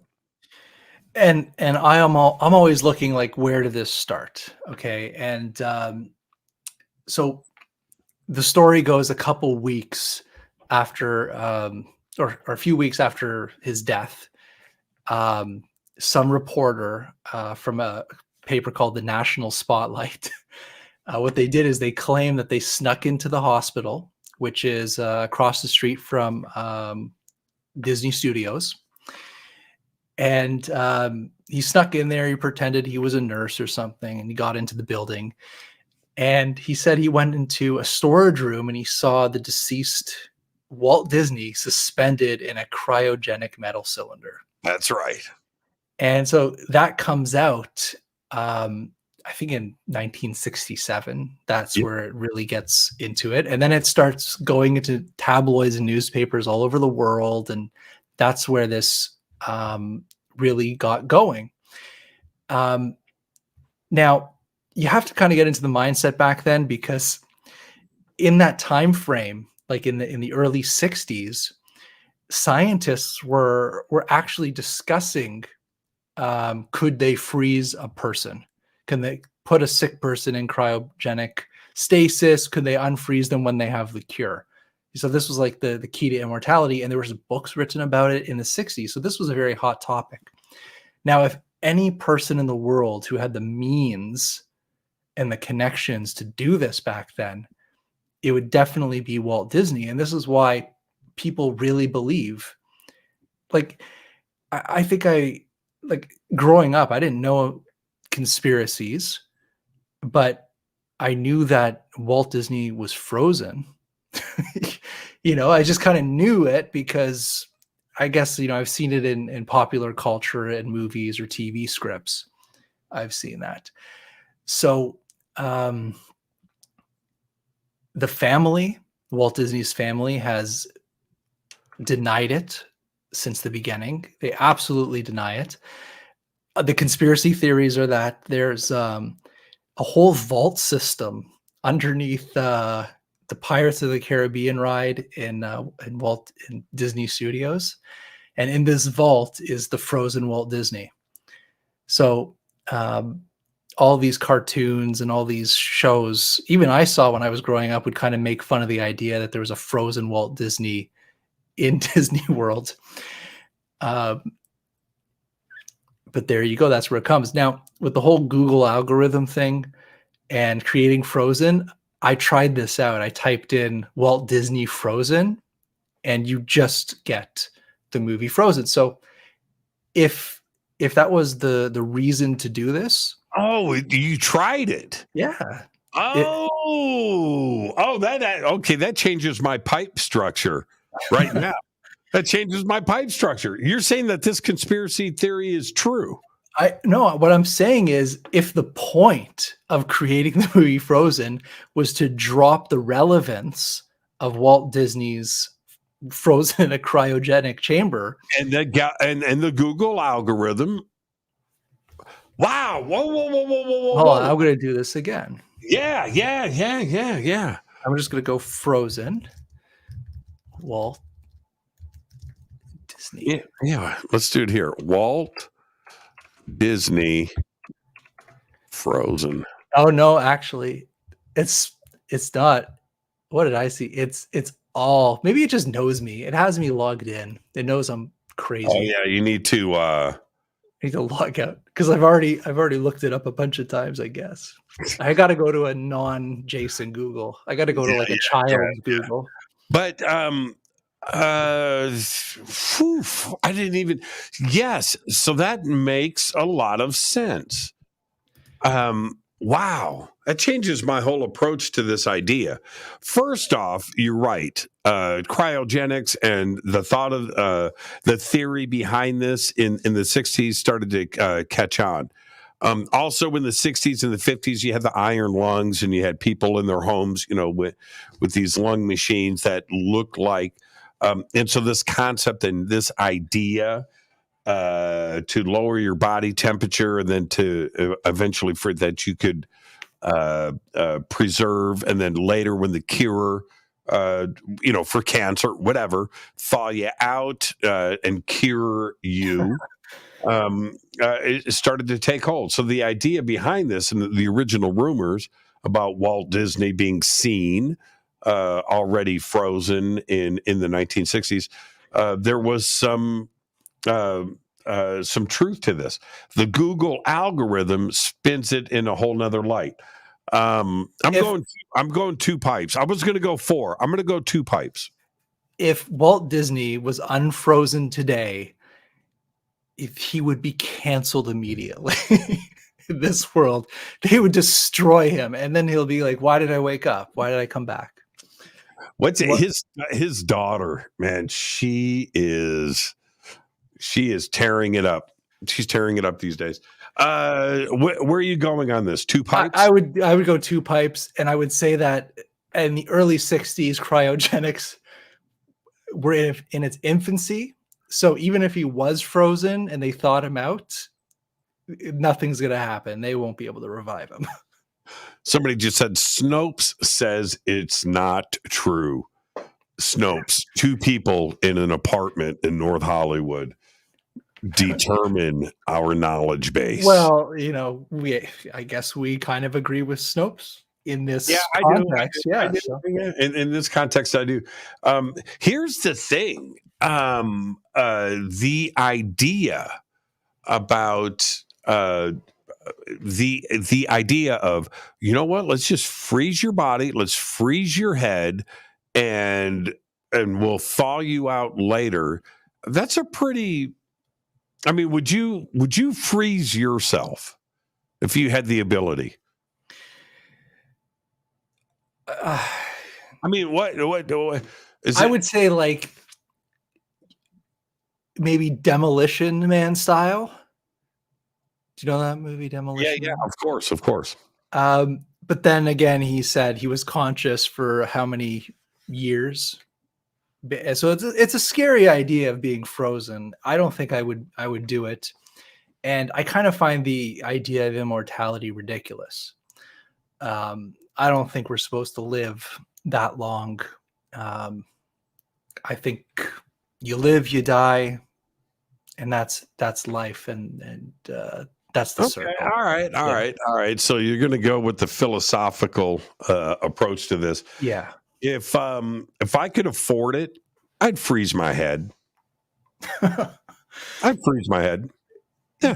In your own freezer, or like, where would you put it, Jimmy? I forget that company. I think they're in Arizona. I think that's what they're called, cryogenics, right? And I think they'll freeze your head for $50,000. I think 50 grand, 100 grand. Whole body is like $500,000, but just right. And people say your body isn't worth much. It's worth a lot if your head goes for $50,000 to freeze. Monica just said, Jimmy, no. Oh man, that is just too funny. I don't know. I mean, what have you got to lose? If I'm going to be 60 years old, let's say that I don't want to wish this on myself or anybody, but let's say I suddenly get cancer or something happens to me, and and we don't have the cure for that now. Would I just want to and see what happens, 50 years from now? That'd be the other thing, though, right? They unfreeze you, they cure the cancer, they take your mind out, they sew my head onto another body, right? And I'm functional. I'm on an android robot thing. Do I really want to live like that? I would do it if it was like Futurama, like Fry being frozen and then waking up. In 10,000 years in the future, then I'd be down for that. That would be very fun, I think. To wake up 5,000 years in the future to see. Yeah, I'm with you on that. Let's take our break right here. This is Fade to Black. This show just took a dark turn. And we've got more Quittspiracies coming up after the break. Our guest tonight, the one and only Jason Quitt. I'm your host, Jimmy Church. This is Fade to Black. Stay with us. We'll be right back.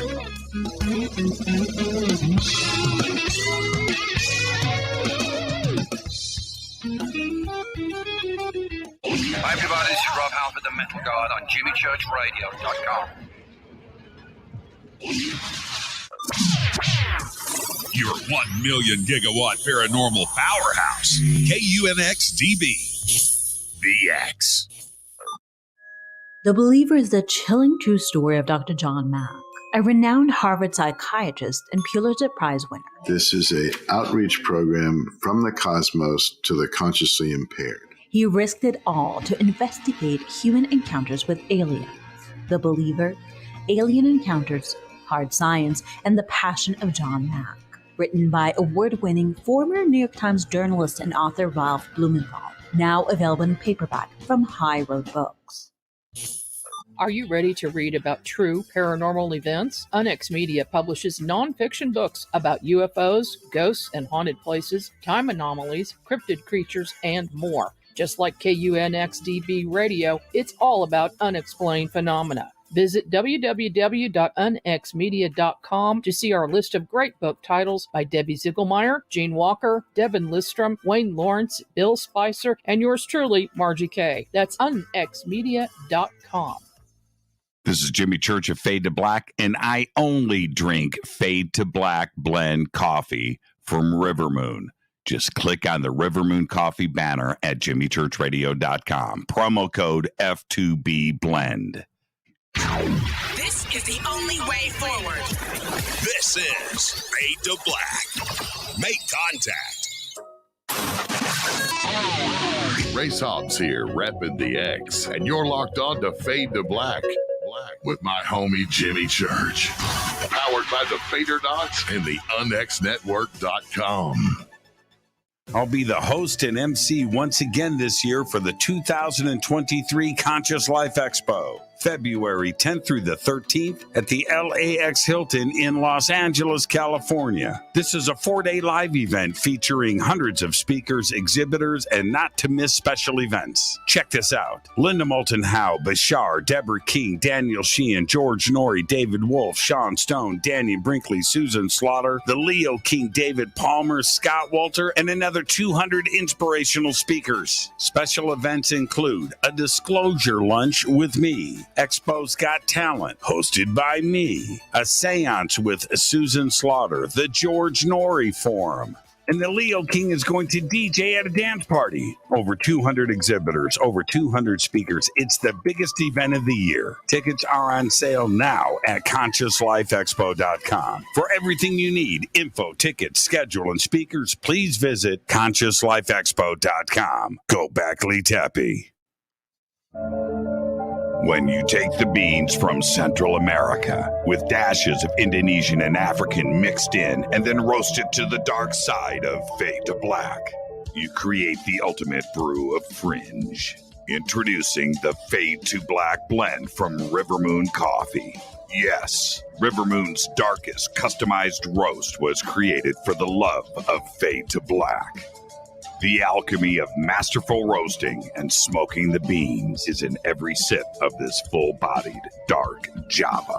I need my coffee dark, deep, with distinct bittersweet chocolate highlights, just like the bunker.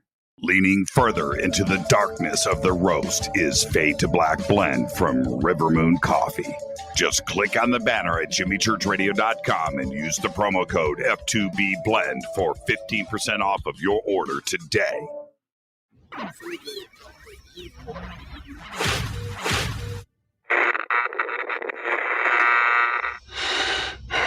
You want to know a secret? I love ponies. I really love ponies. I'm serious. I couldn't stay sane without ponies to brush. Why Fade to Black? Because you never got that pony, damn it. This is Fade to Black with Jimmy Church on the Game Changer Radio Network.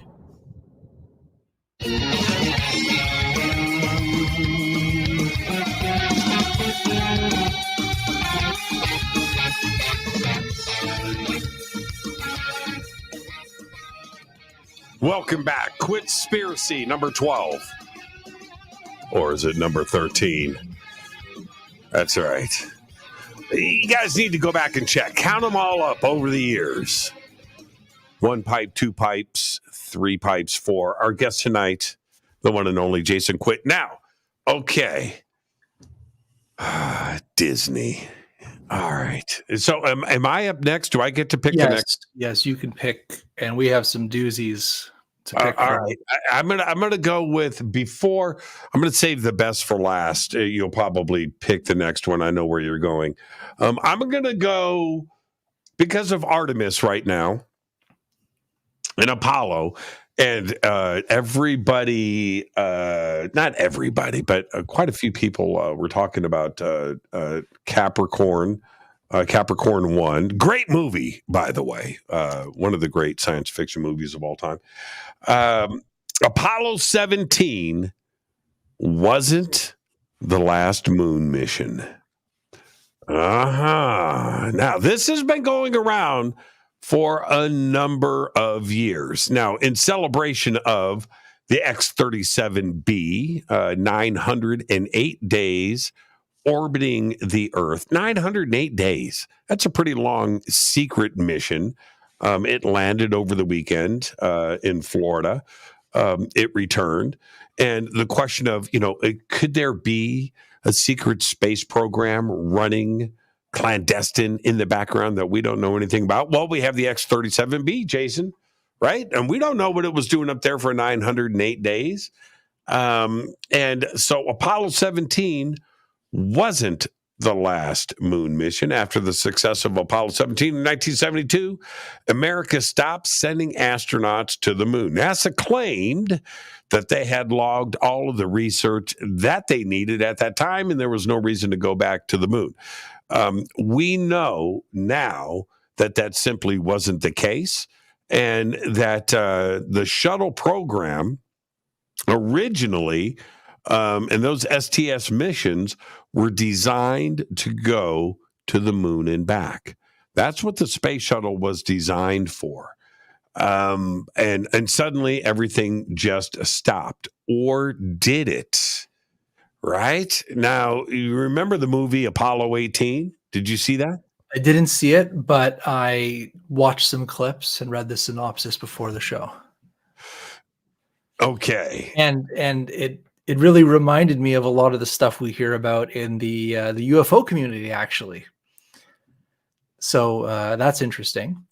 Do you remember, as we jump into this, if you go back to like YouTube 1.0, there were a bunch of videos from Apollo 18, Apollo 19, Apollo 20, on Mars, orbiting Mars, looking out the window, looking at Mars. The looked almost Asian. The alien being that was videotaped and that had the moon had stuff all over her face. Or I forget the name. Yeah. Right. And that was supposed to be Apollo 18, a video from that. Do you remember those videos that were on YouTube back then? I'm sure they're still around. They're still around, and they still make the rounds, and they still convince a lot of people. So, okay. What's the background? What did you find out about Apollo 18, Apollo 19, Apollo 20? Well, first off, there's a movie, and it's filmed just like in, Blair Witch Project type of thing, where, the astronauts go on the secret mission after to the moon, and they go to the South Pole of the moon, and, they're sending people out. And basically they encounter aliens, and the mission is destroyed. People die. They don't, it's a horrible, horrible thing. So NASA just closes it down, shuts it down. They're not going to go back to the moon after they discovered what they discovered on the moon. Which is interesting because a lot of the secret space program stuff that was coming out around 2011, especially like from Project Avalon and things like that, it would talk about, secret missions to Mars, jump rooms. The moon had extraterrestrial bases on it. I think there was a book that came out later. I think it was 2014, Selected by Extraterrestrials by William Tompkin, who talked about, the craters on the moon and the alien bases there. So there's been a lot of, in the secret space program area, talking about the same thing. You can go even a little further and talk about Iron Sky, which I think if you know anything about the secret space program, you have to know that Iron Sky was around, talked about all those things, mostly as a mockery to it. I love Iron Sky 1 and 2, the part 2. They're funny. They're funny, and you know what? For low budget, pretty good special effects. Pretty good, pretty tasty. So that's why I say it's like, if you watch Iron Sky and then like 4 or 5 years later, someone comes out and says, this is the information I'm getting from the secret space program, and then they tell you the whole plot of Iron Sky, right. You're like, oh, I saw that movie years ago that you're talking about. But the same thing with the Apollo 18 and all these things, they kind of follow that theme that many people really want it to be real and true.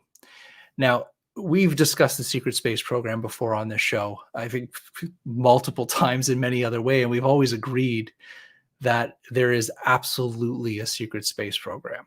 Yes. There is absolutely missions. There's absolutely technology. There's absolutely decades of things in space that none of us common people know about.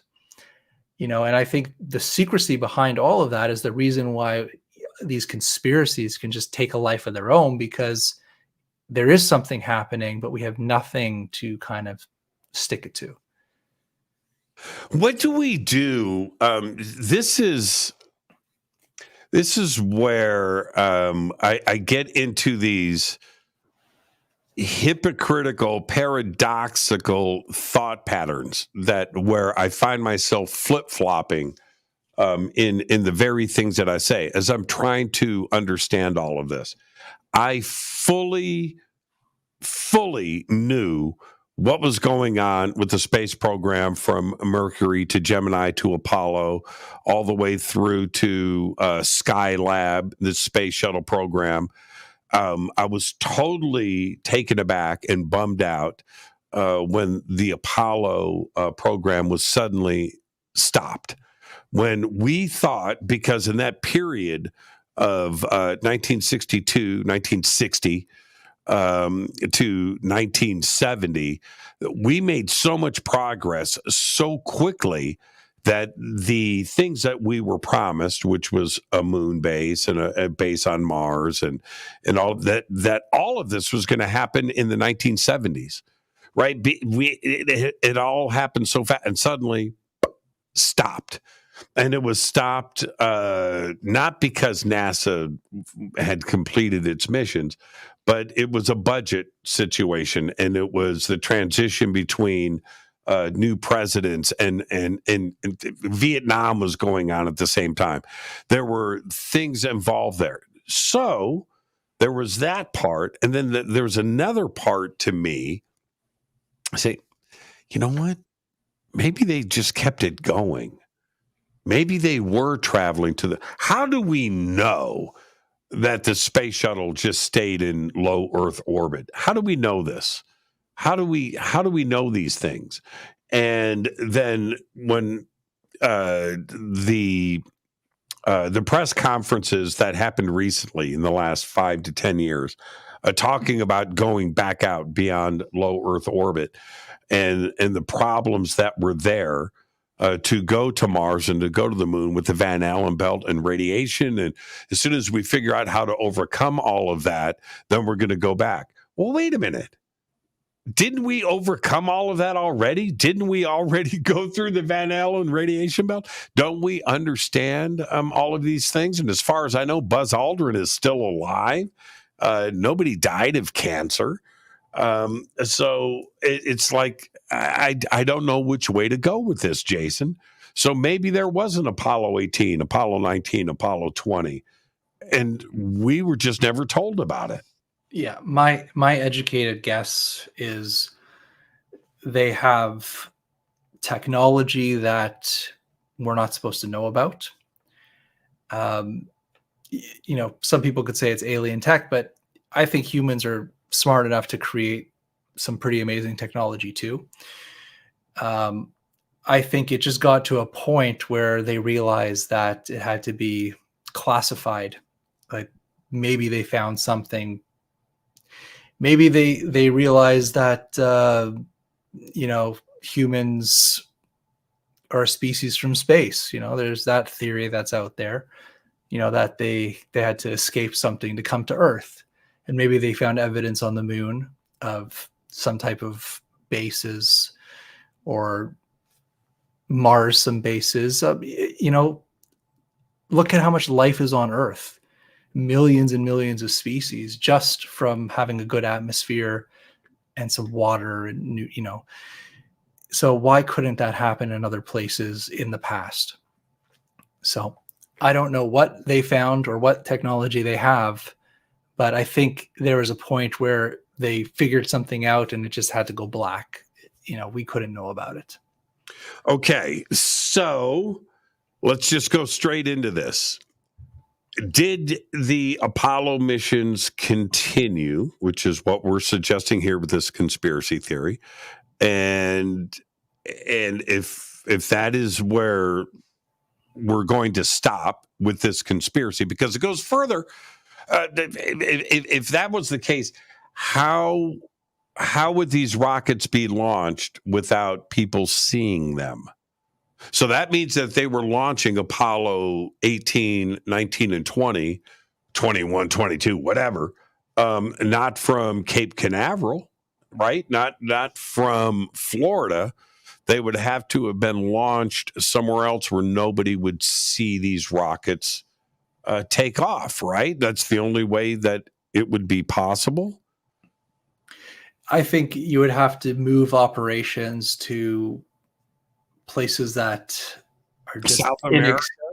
inaccessible, just completely inaccessible to humans or to populations. Like, if you go to Antarctica, if you go to South America,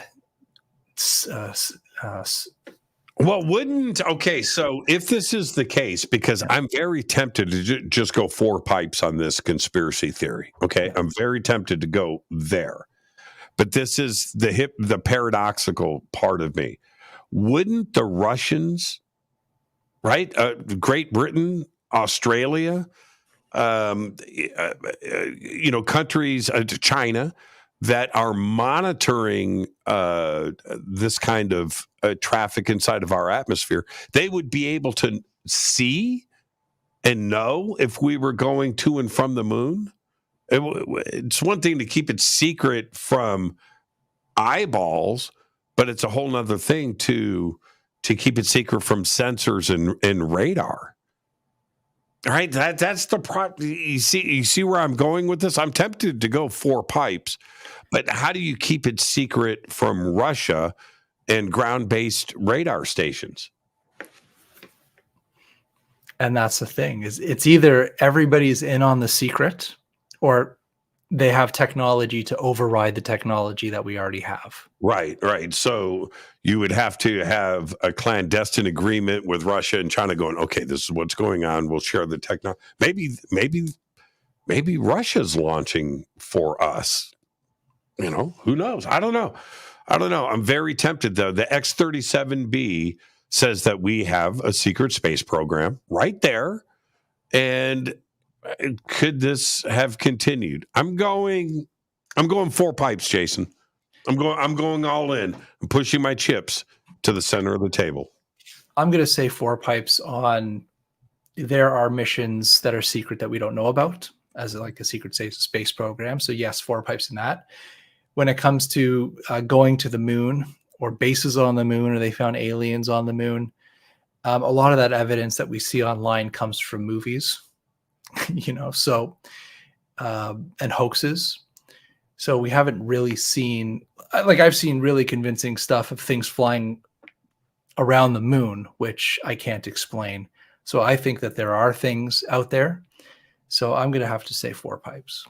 Yeah, it's a crazy thought, but yeah. And when we look at the questions that are going to come at me, from saying something as crazy as this, 4 pipes on some type of secret space program, and did Apollo continue? How can we keep that a secret? First off, I'm going to go the Manhattan Project, number 1. Number 2, the logistics behind a program that we know of, like the X-37B.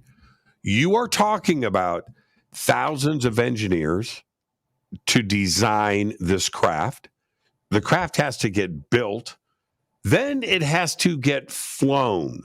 And you have literally thousands of people that are involved in this program that monitor this, that fly this thing, that are watching it, right? And the Russians and the Chinese are watching this space plane for the last 908 days. They know exactly where it is.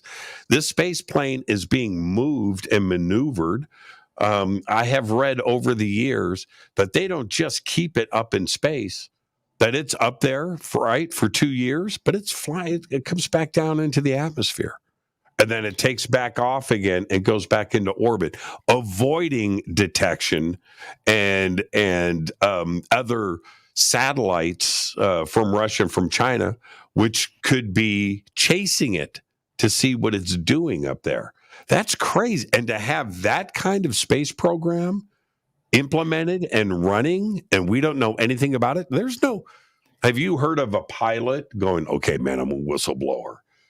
I've been flying the X-37B, and this is what we've been doing. No, this has been kept completely secret. So, yes. I got to go four pipes on this. When Stanton Friedman was alive, and I had the pleasure to, meet him and talk with him, he would always kind of say to me, it's like, really, Jay, people could keep a secret. He goes, you have certain clearances. They don't talk. There's no whistleblowers in this. He goes, I've had these clearances. I haven't told anybody the things that I was into. He did work in classified programs with nuclear engines. So he always said, if you think people can't keep a secret, they can. And then when you had the beginning of the war with Russia, one of the first things the Russians were saying was they're going to take out satellites in space, which means that there's weapons in space, or they have capabilities in space or to space. So we've talked about for years, what is the scariest thing is the militarization of space, and future wars are going to be fought in space. It's going to be taking over the communication systems, satellite systems of other countries. Like it or not, that's the future of war. It certainly is. And now check this out. Talk about keeping a secret. Right down the street, right over here, they have built 6 B-21 Raider bombers. 6. Nobody in my neighborhood is talking about it. Right. You talk about keeping a secret. There's 6, not 1, 6. They are going to unveil it on December 2nd in 2 weeks. Pretty exciting, right? That the new B-21 Raider bomber, the new stealth bomber, is going to be unveiled to the world. They haven't built 1. They have built 6. And getting ready to go into flight testing. All of this is going to happen after December 2nd. And they're going to fly these over to Edwards Air Force Base, one at a time, Edwards being, right up the road, where it will continue its flight testing, but kept completely in secret. Nobody knows anything. Nobody knows what they look like. Nobody knows. They've kept it completely under wraps, and it's going on right down the road. And they know all about you. Oh, certainly they do. Absolutely. Yeah.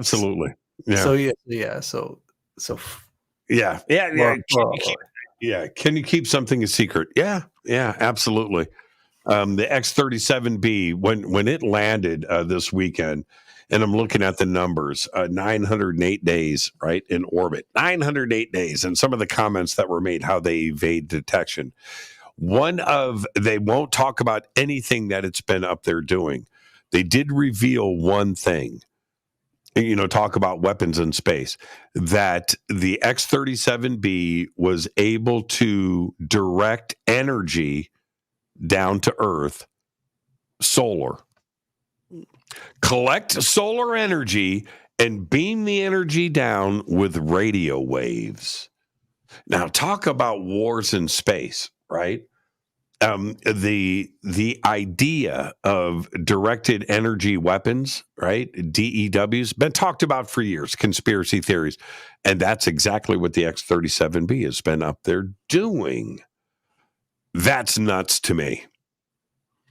That's just a scary thought about the possibilities of what could be going on with satellites in orbit when it comes around to the next war. And again, there's so much. Starlink and satellites and all these things in the sky, that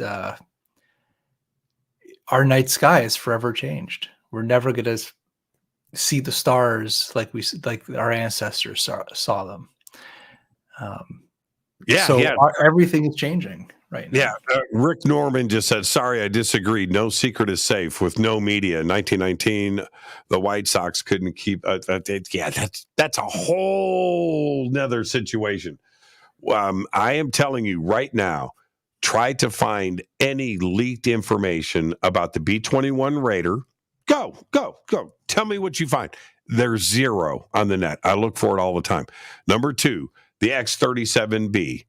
Show me a pilot. Show me an engineer. Show me anybody that's involved with the program that has gone public, that has leaked some information. It doesn't exist. I don't understand. Are you inviting people to come raid your place right now? Hey, I have said it. I've said it out loud many times. I'm not talking. Yeah. Anything that I have seen, I have not talked about. No, I'm not going to do it. I'm not.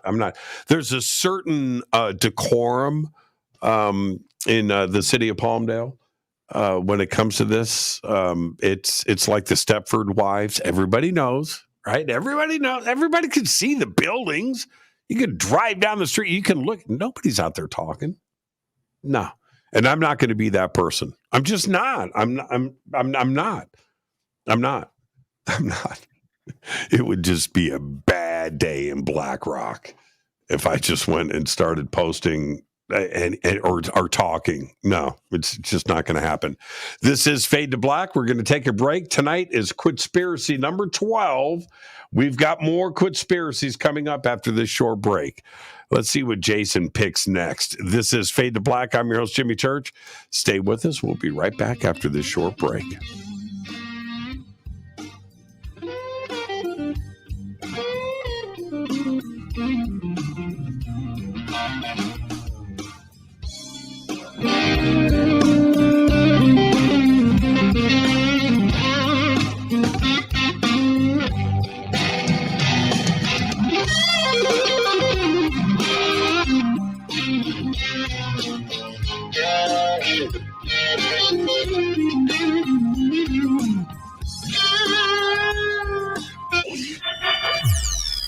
You're listening to Jimmy Church and Fade to Black on the X. Hey, what up, y'all? It's your girl Vivica Fox here, and you are listening to my boy, Jimmy Church, on jimmychurchradio.com. Despite popular opinion, reading a book will not make you smarter. But listening to Jimmy Church will. I'll be the host and MC once again this year for the 2023 Conscious Life Expo, February 10th through the 13th at the LAX Hilton in Los Angeles, California. This is a 4-day live event featuring hundreds of speakers, exhibitors, and not-to-miss special events. Check this out. Linda Moulton Howe, Bashar, Deborah King, Daniel Sheehan, George Norrie, David Wolf, Sean Stone, Daniel Brinkley, Susan Slaughter, the Leo King, David Palmer, Scott Walter, and another 200 inspirational speakers. Special events include a disclosure lunch with me, Expo's Got Talent, hosted by me, a seance with Susan Slaughter, the George Norrie Forum, and the Leo King is going to DJ at a dance party. Over 200 exhibitors, over 200 speakers. It's the biggest event of the year. Tickets are on sale now at ConsciousLifeExpo.com. For everything you need, info, tickets, schedule, and speakers, please visit ConsciousLifeExpo.com. Go back, Lee Tappy. This is Billy Carson, founder and CEO of ForbiddenKnowledge.tv. ForbiddenKnowledge.tv is the fastest growing and one of the most watched networks in the world. And I would like to personally invite you to check out our expanding library of TV, film, lectures, and special presentations. ForbiddenKnowledge.tv has over 6,000 videos covering lost history, health, UFOs, spirituality, and our future. We are committed to our community, and with my personal invitation, you can, right now, get your own free 30-day membership at ForbiddenKnowledge.tv. Your own library of information starts today at ForbiddenKnowledge.tv. Your 1 million gigawatt paranormal powerhouse, KUNX-DB, the X. Are you ready to read about true paranormal events? Unex Media publishes nonfiction books about UFOs, ghosts and haunted places, time anomalies, cryptid creatures, and more. Just like KUNXDB Radio, it's all about unexplained phenomena. Visit www.unxmedia.com to see our list of great book titles by Debbie Ziegelmeyer, Gene Walker, Devin Listrom, Wayne Lawrence, Bill Spicer, and yours truly, Margie Kay. That's unxmedia.com. Introducing the Game Changer blend from River Moon Coffee that delivers a customized blend made specifically for the Fadernauts. If the game is rigged, change the game. It's a bolder cup with some bite. Game Changer is the coffee of choice for those that prefer an organic dark roast that is slightly lighter and milder, but it's still dark. With wild notes of pecans and chocolate with a rich, balanced, full-bodied cup that is roasted to perfection for a great coffee to start your day, as an after-dinner coffee or anywhere in between. Artisan, small batch roasted to perfection. USDA certified organic, all River Moon coffee is freshly roasted and packaged in the USA. Just go to rivermooncoffee.com or click on the banners over on our site and use the promo code F2BBLEND for 15% off of your order today. rivermooncoffee.com. Are you intrigued by Paranormal Talk Radio? You'll love the new Paranormal Radio app from TalkStream Live. You'll find a great selection of talk shows covering UFOs, ghosts, strange phenomena, and much more. Download the Paranormal Radio app now and start listening to the very best in paranormal talk entertainment, including the network you're listening to right now, the Paranormal Radio app, free in Google Play and the iOS App Store. Erica, Brittany, Gabby, and you're listening to JamieChurchRadio.com. It's not a lifestyle we chose. We were born this way. This is KJCR at JimmyChurchRadio.com.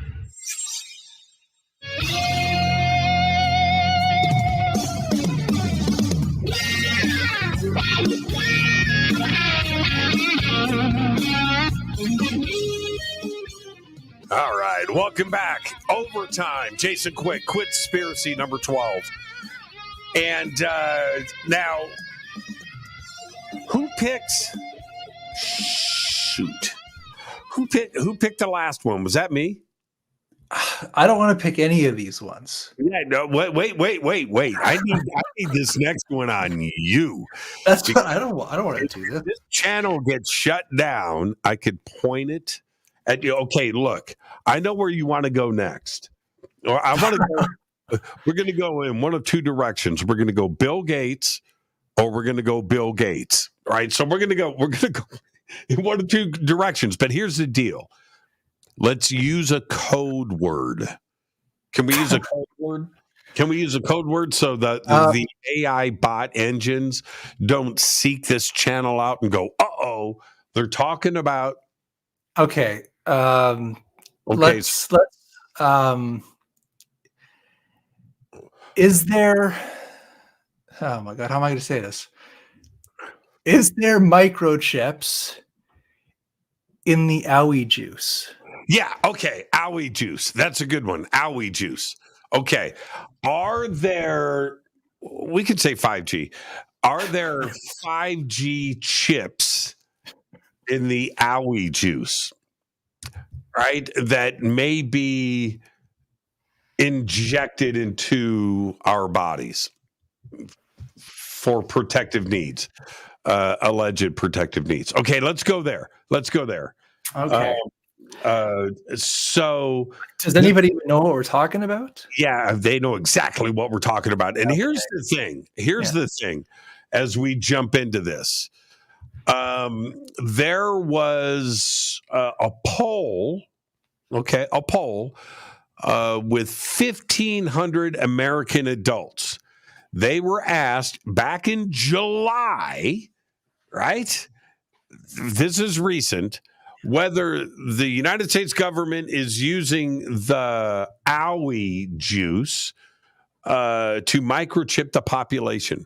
And the results of that poll, 1,500 adult Americans, I don't know what segment of society those 1,500 came from, but they said that 5% said it was definitely true that there were 5G microchips being injected, and that another 15% said it was probably true, right? And here's the other crazy part about this, that 31% said that they didn't know anything about it.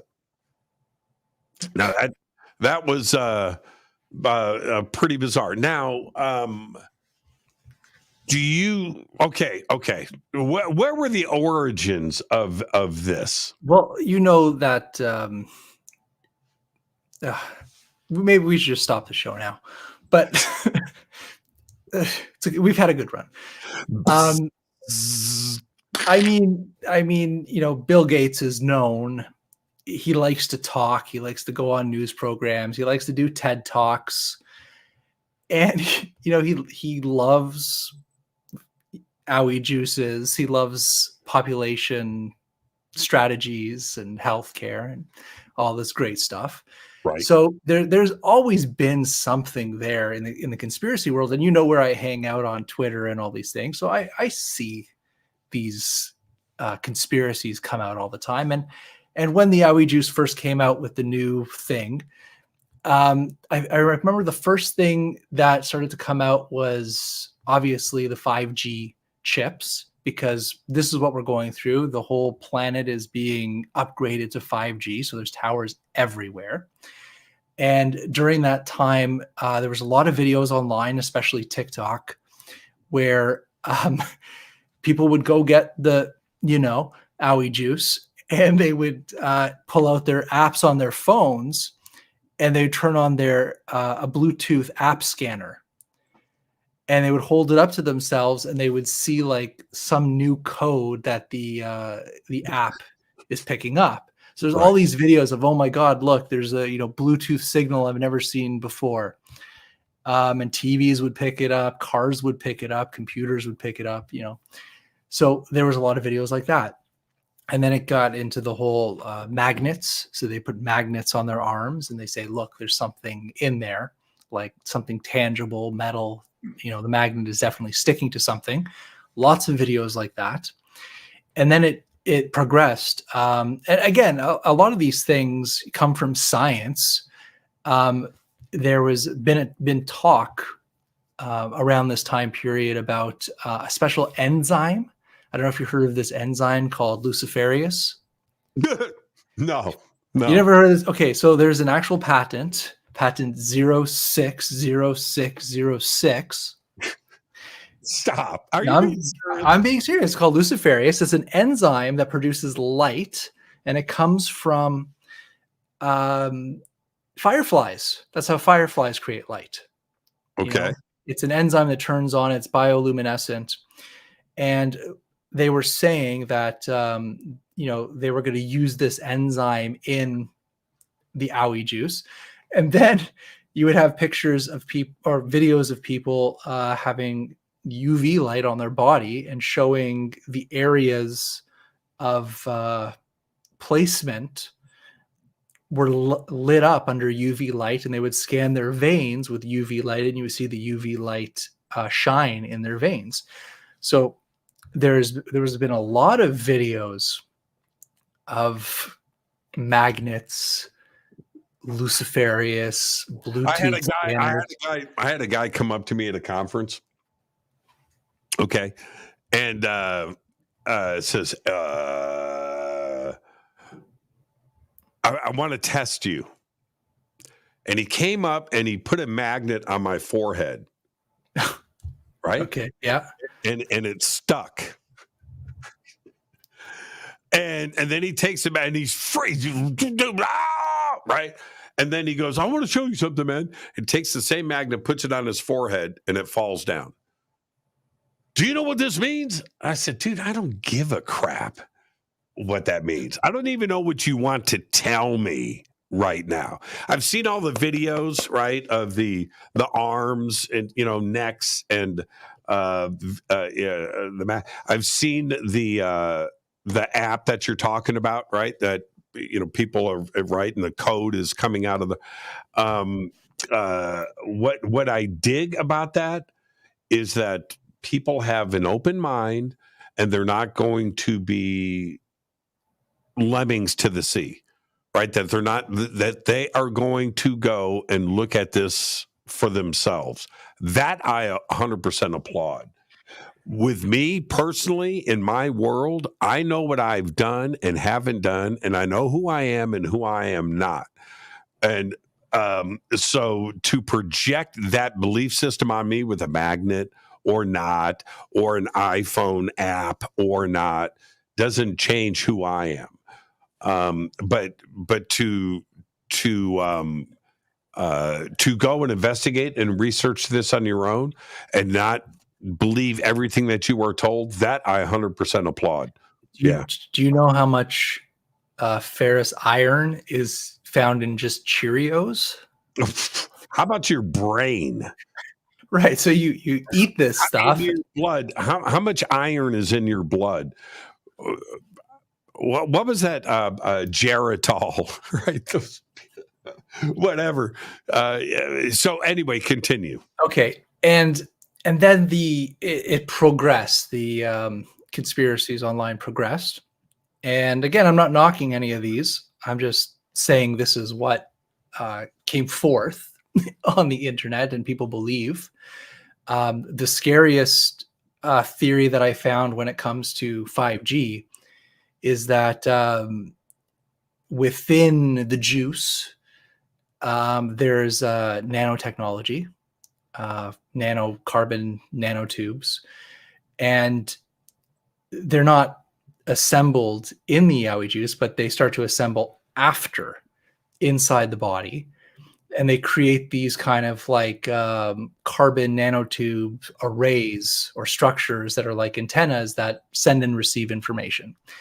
And then that's why they're putting up the 5G network, is so that they can activate or transmit something to these nanostructures within the body. And it's very, very believable because there's scientific papers written about this. This is not made up. What's the purpose? To turn us into zombies, right?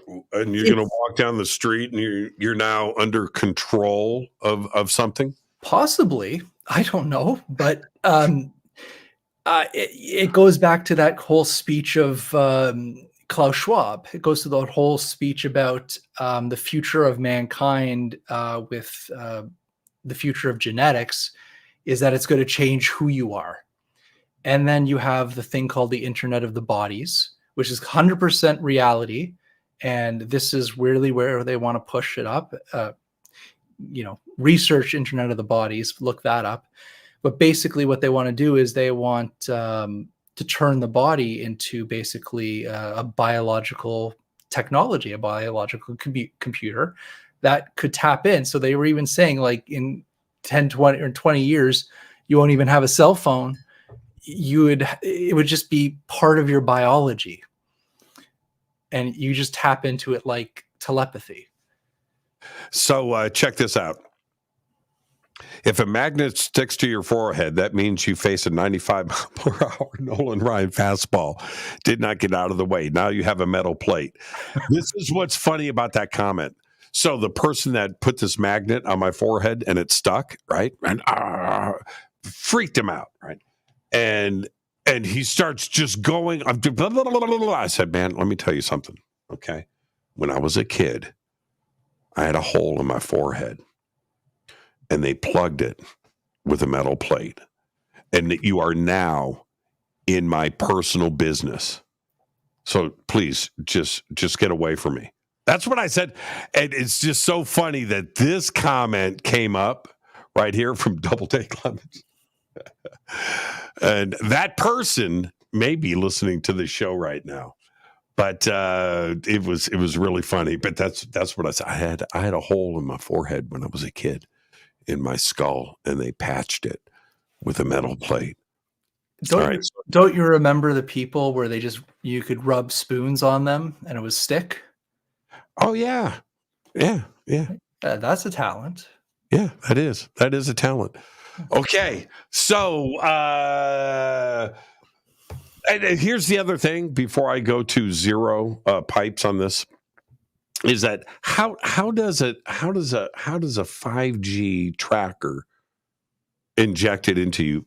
Where does it get its energy from? And why would they track you? That's the other thing. So yeah, I think I would see it too as well. Anyway, zero pipes. Where are you with this? I would say that when it comes to technology in the future, when it comes to Luciferius, when it comes to nanotechnology, when it comes to projected ideas into the future of the biology of the body and the internet of the body, it's 4 pipes in that regard. When it comes to an injection with that, I would have to go 0. Yeah, 0. Yep. Monica says she's going 1 pipe, but she doesn't know why. Fair enough. I'm going 0 pipes. Okay, can we do one more Bill Gates? One more Bill Gates? Sure. Because this topic is very home to me right now because I'm in the Arctic tundra as we speak. Yes, you are. How many? Do you have a foot of snow? How much snow do you have right now? Maybe an inch or 2, but it's November, early November. Man, I remember I was in Montreal in like July, right? I'm in Montreal in July, and it was like 70 degrees, right? And I forget I said, man, does it ever get warm here? And I was looking around. We were up on this observation thing on the mountain to the side, and people are wearing shorts and sandals. I'm like, it's cold. No, it's not, man. This is great. I said, no. Does it ever get warm here? What are you talking about? This is summertime in Montreal. It's great. It's like, man, no, it never gets warm up there. You've never shoveled snow in your shorts? What's with you? Let me tell you something. The coldest day of my life was in Montreal. Yeah, the coldest day of my entire life was in Montreal. Yeah, like January. Oh, man, I'll never forget it. All right. So hold on. Let me go with the title. The name of this conspiracy. Bill Gates is making fake snow. Now, I had heard rumors about this, right? I had heard rumors about this conspiracy that was going around. I didn't pay much attention to it. Turns out that this was like a thing. This was and still is. What is Bill Gates is making fake snow, Jason? Well, there's been a lot of videos, especially over the COVID years, when people are locked up at home and I guess they're experimenting and trying new things. But basically, this whole thing went around TikTok and other sites where you would go outside, you'd grab some fresh snow and you bring it in the house or take it outside and you try to light it on fire and it wouldn't melt. Like you wouldn't see like vapor steam. You wouldn't see like droplets of water. It just kind of like, I don't even know how to explain it. It just kind of like became black with soot from the lighter and it just kind of like went in a little. So people were like, look, the snow is not melting, fake snow. Bill Gates is controlling the weather. And, with Bill Gates controlling the weather, what is with this guy? Like he goes out of his way and he even talks about it, saying he would like to, block the sun, spray particles in the air. So people are like, oh, are chemtrails fake or chemtrails real? I'm like, Bill Gates is talking about doing that right now to cool the planet, so he's actively going out there and having news conferences about his ideas of blocking the sun, seeding the clouds. So it's very easy to connect fake snow and climate control, chemtrails, and all that with the man, Bill Gates. Now, I had seen the videos of the snow catching on fire. Now, how was that done? I mean, were these real videos? I saw snowballs that were being lit on fire, right, and being thrown. The snow in front yards was being lit on fire. How was this trickery? How did the burning snow videos happen? I don't know. I really don't. Some people would say it's easy to do if you just put a little vodka in it.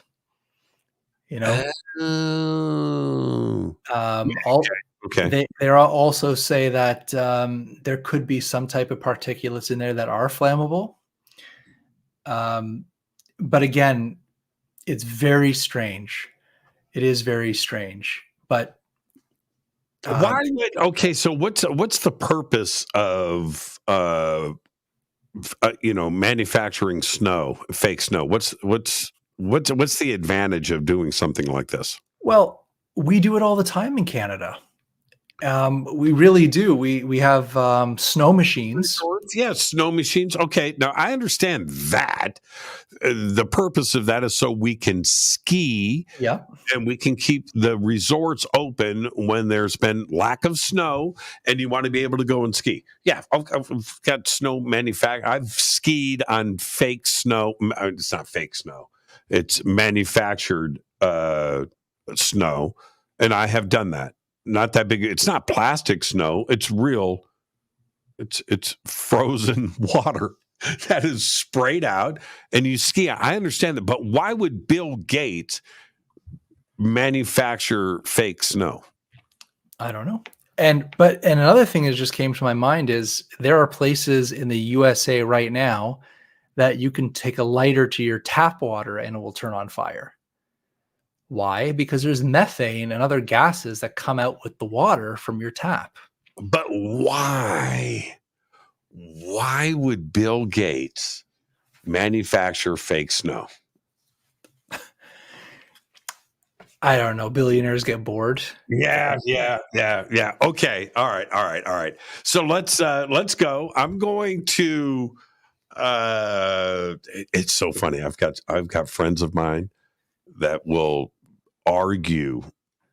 I mean, like, the whole Bill Gates agenda, right? With food and seeds, and that Bill Gates is buying vegan food companies to, all the Bill Gates agenda. I don't know much about Bill Gates, but I don't think he's that bored. Anyway, Bill Gates manufacturing fake snow. I'm going 0 pipes. Yeah, I would love to stick it. Maybe the wrong word. Yeah.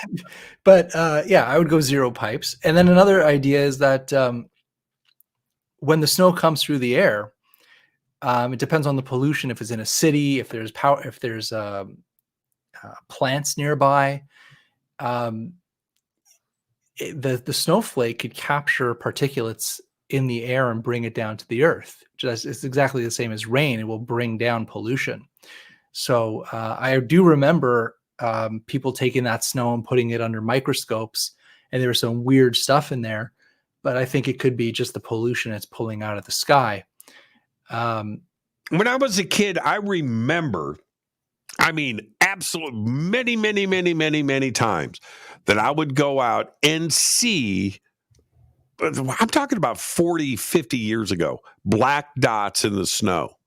The snow would pull down. You know what I'm talking about, right? Yeah, you would see the pollution, soot. Maybe it's falling through somebody's smokestacks. I don't know, but I would see the black dots in the snow. When you would make these snowballs, they would look like Dalmatians, right?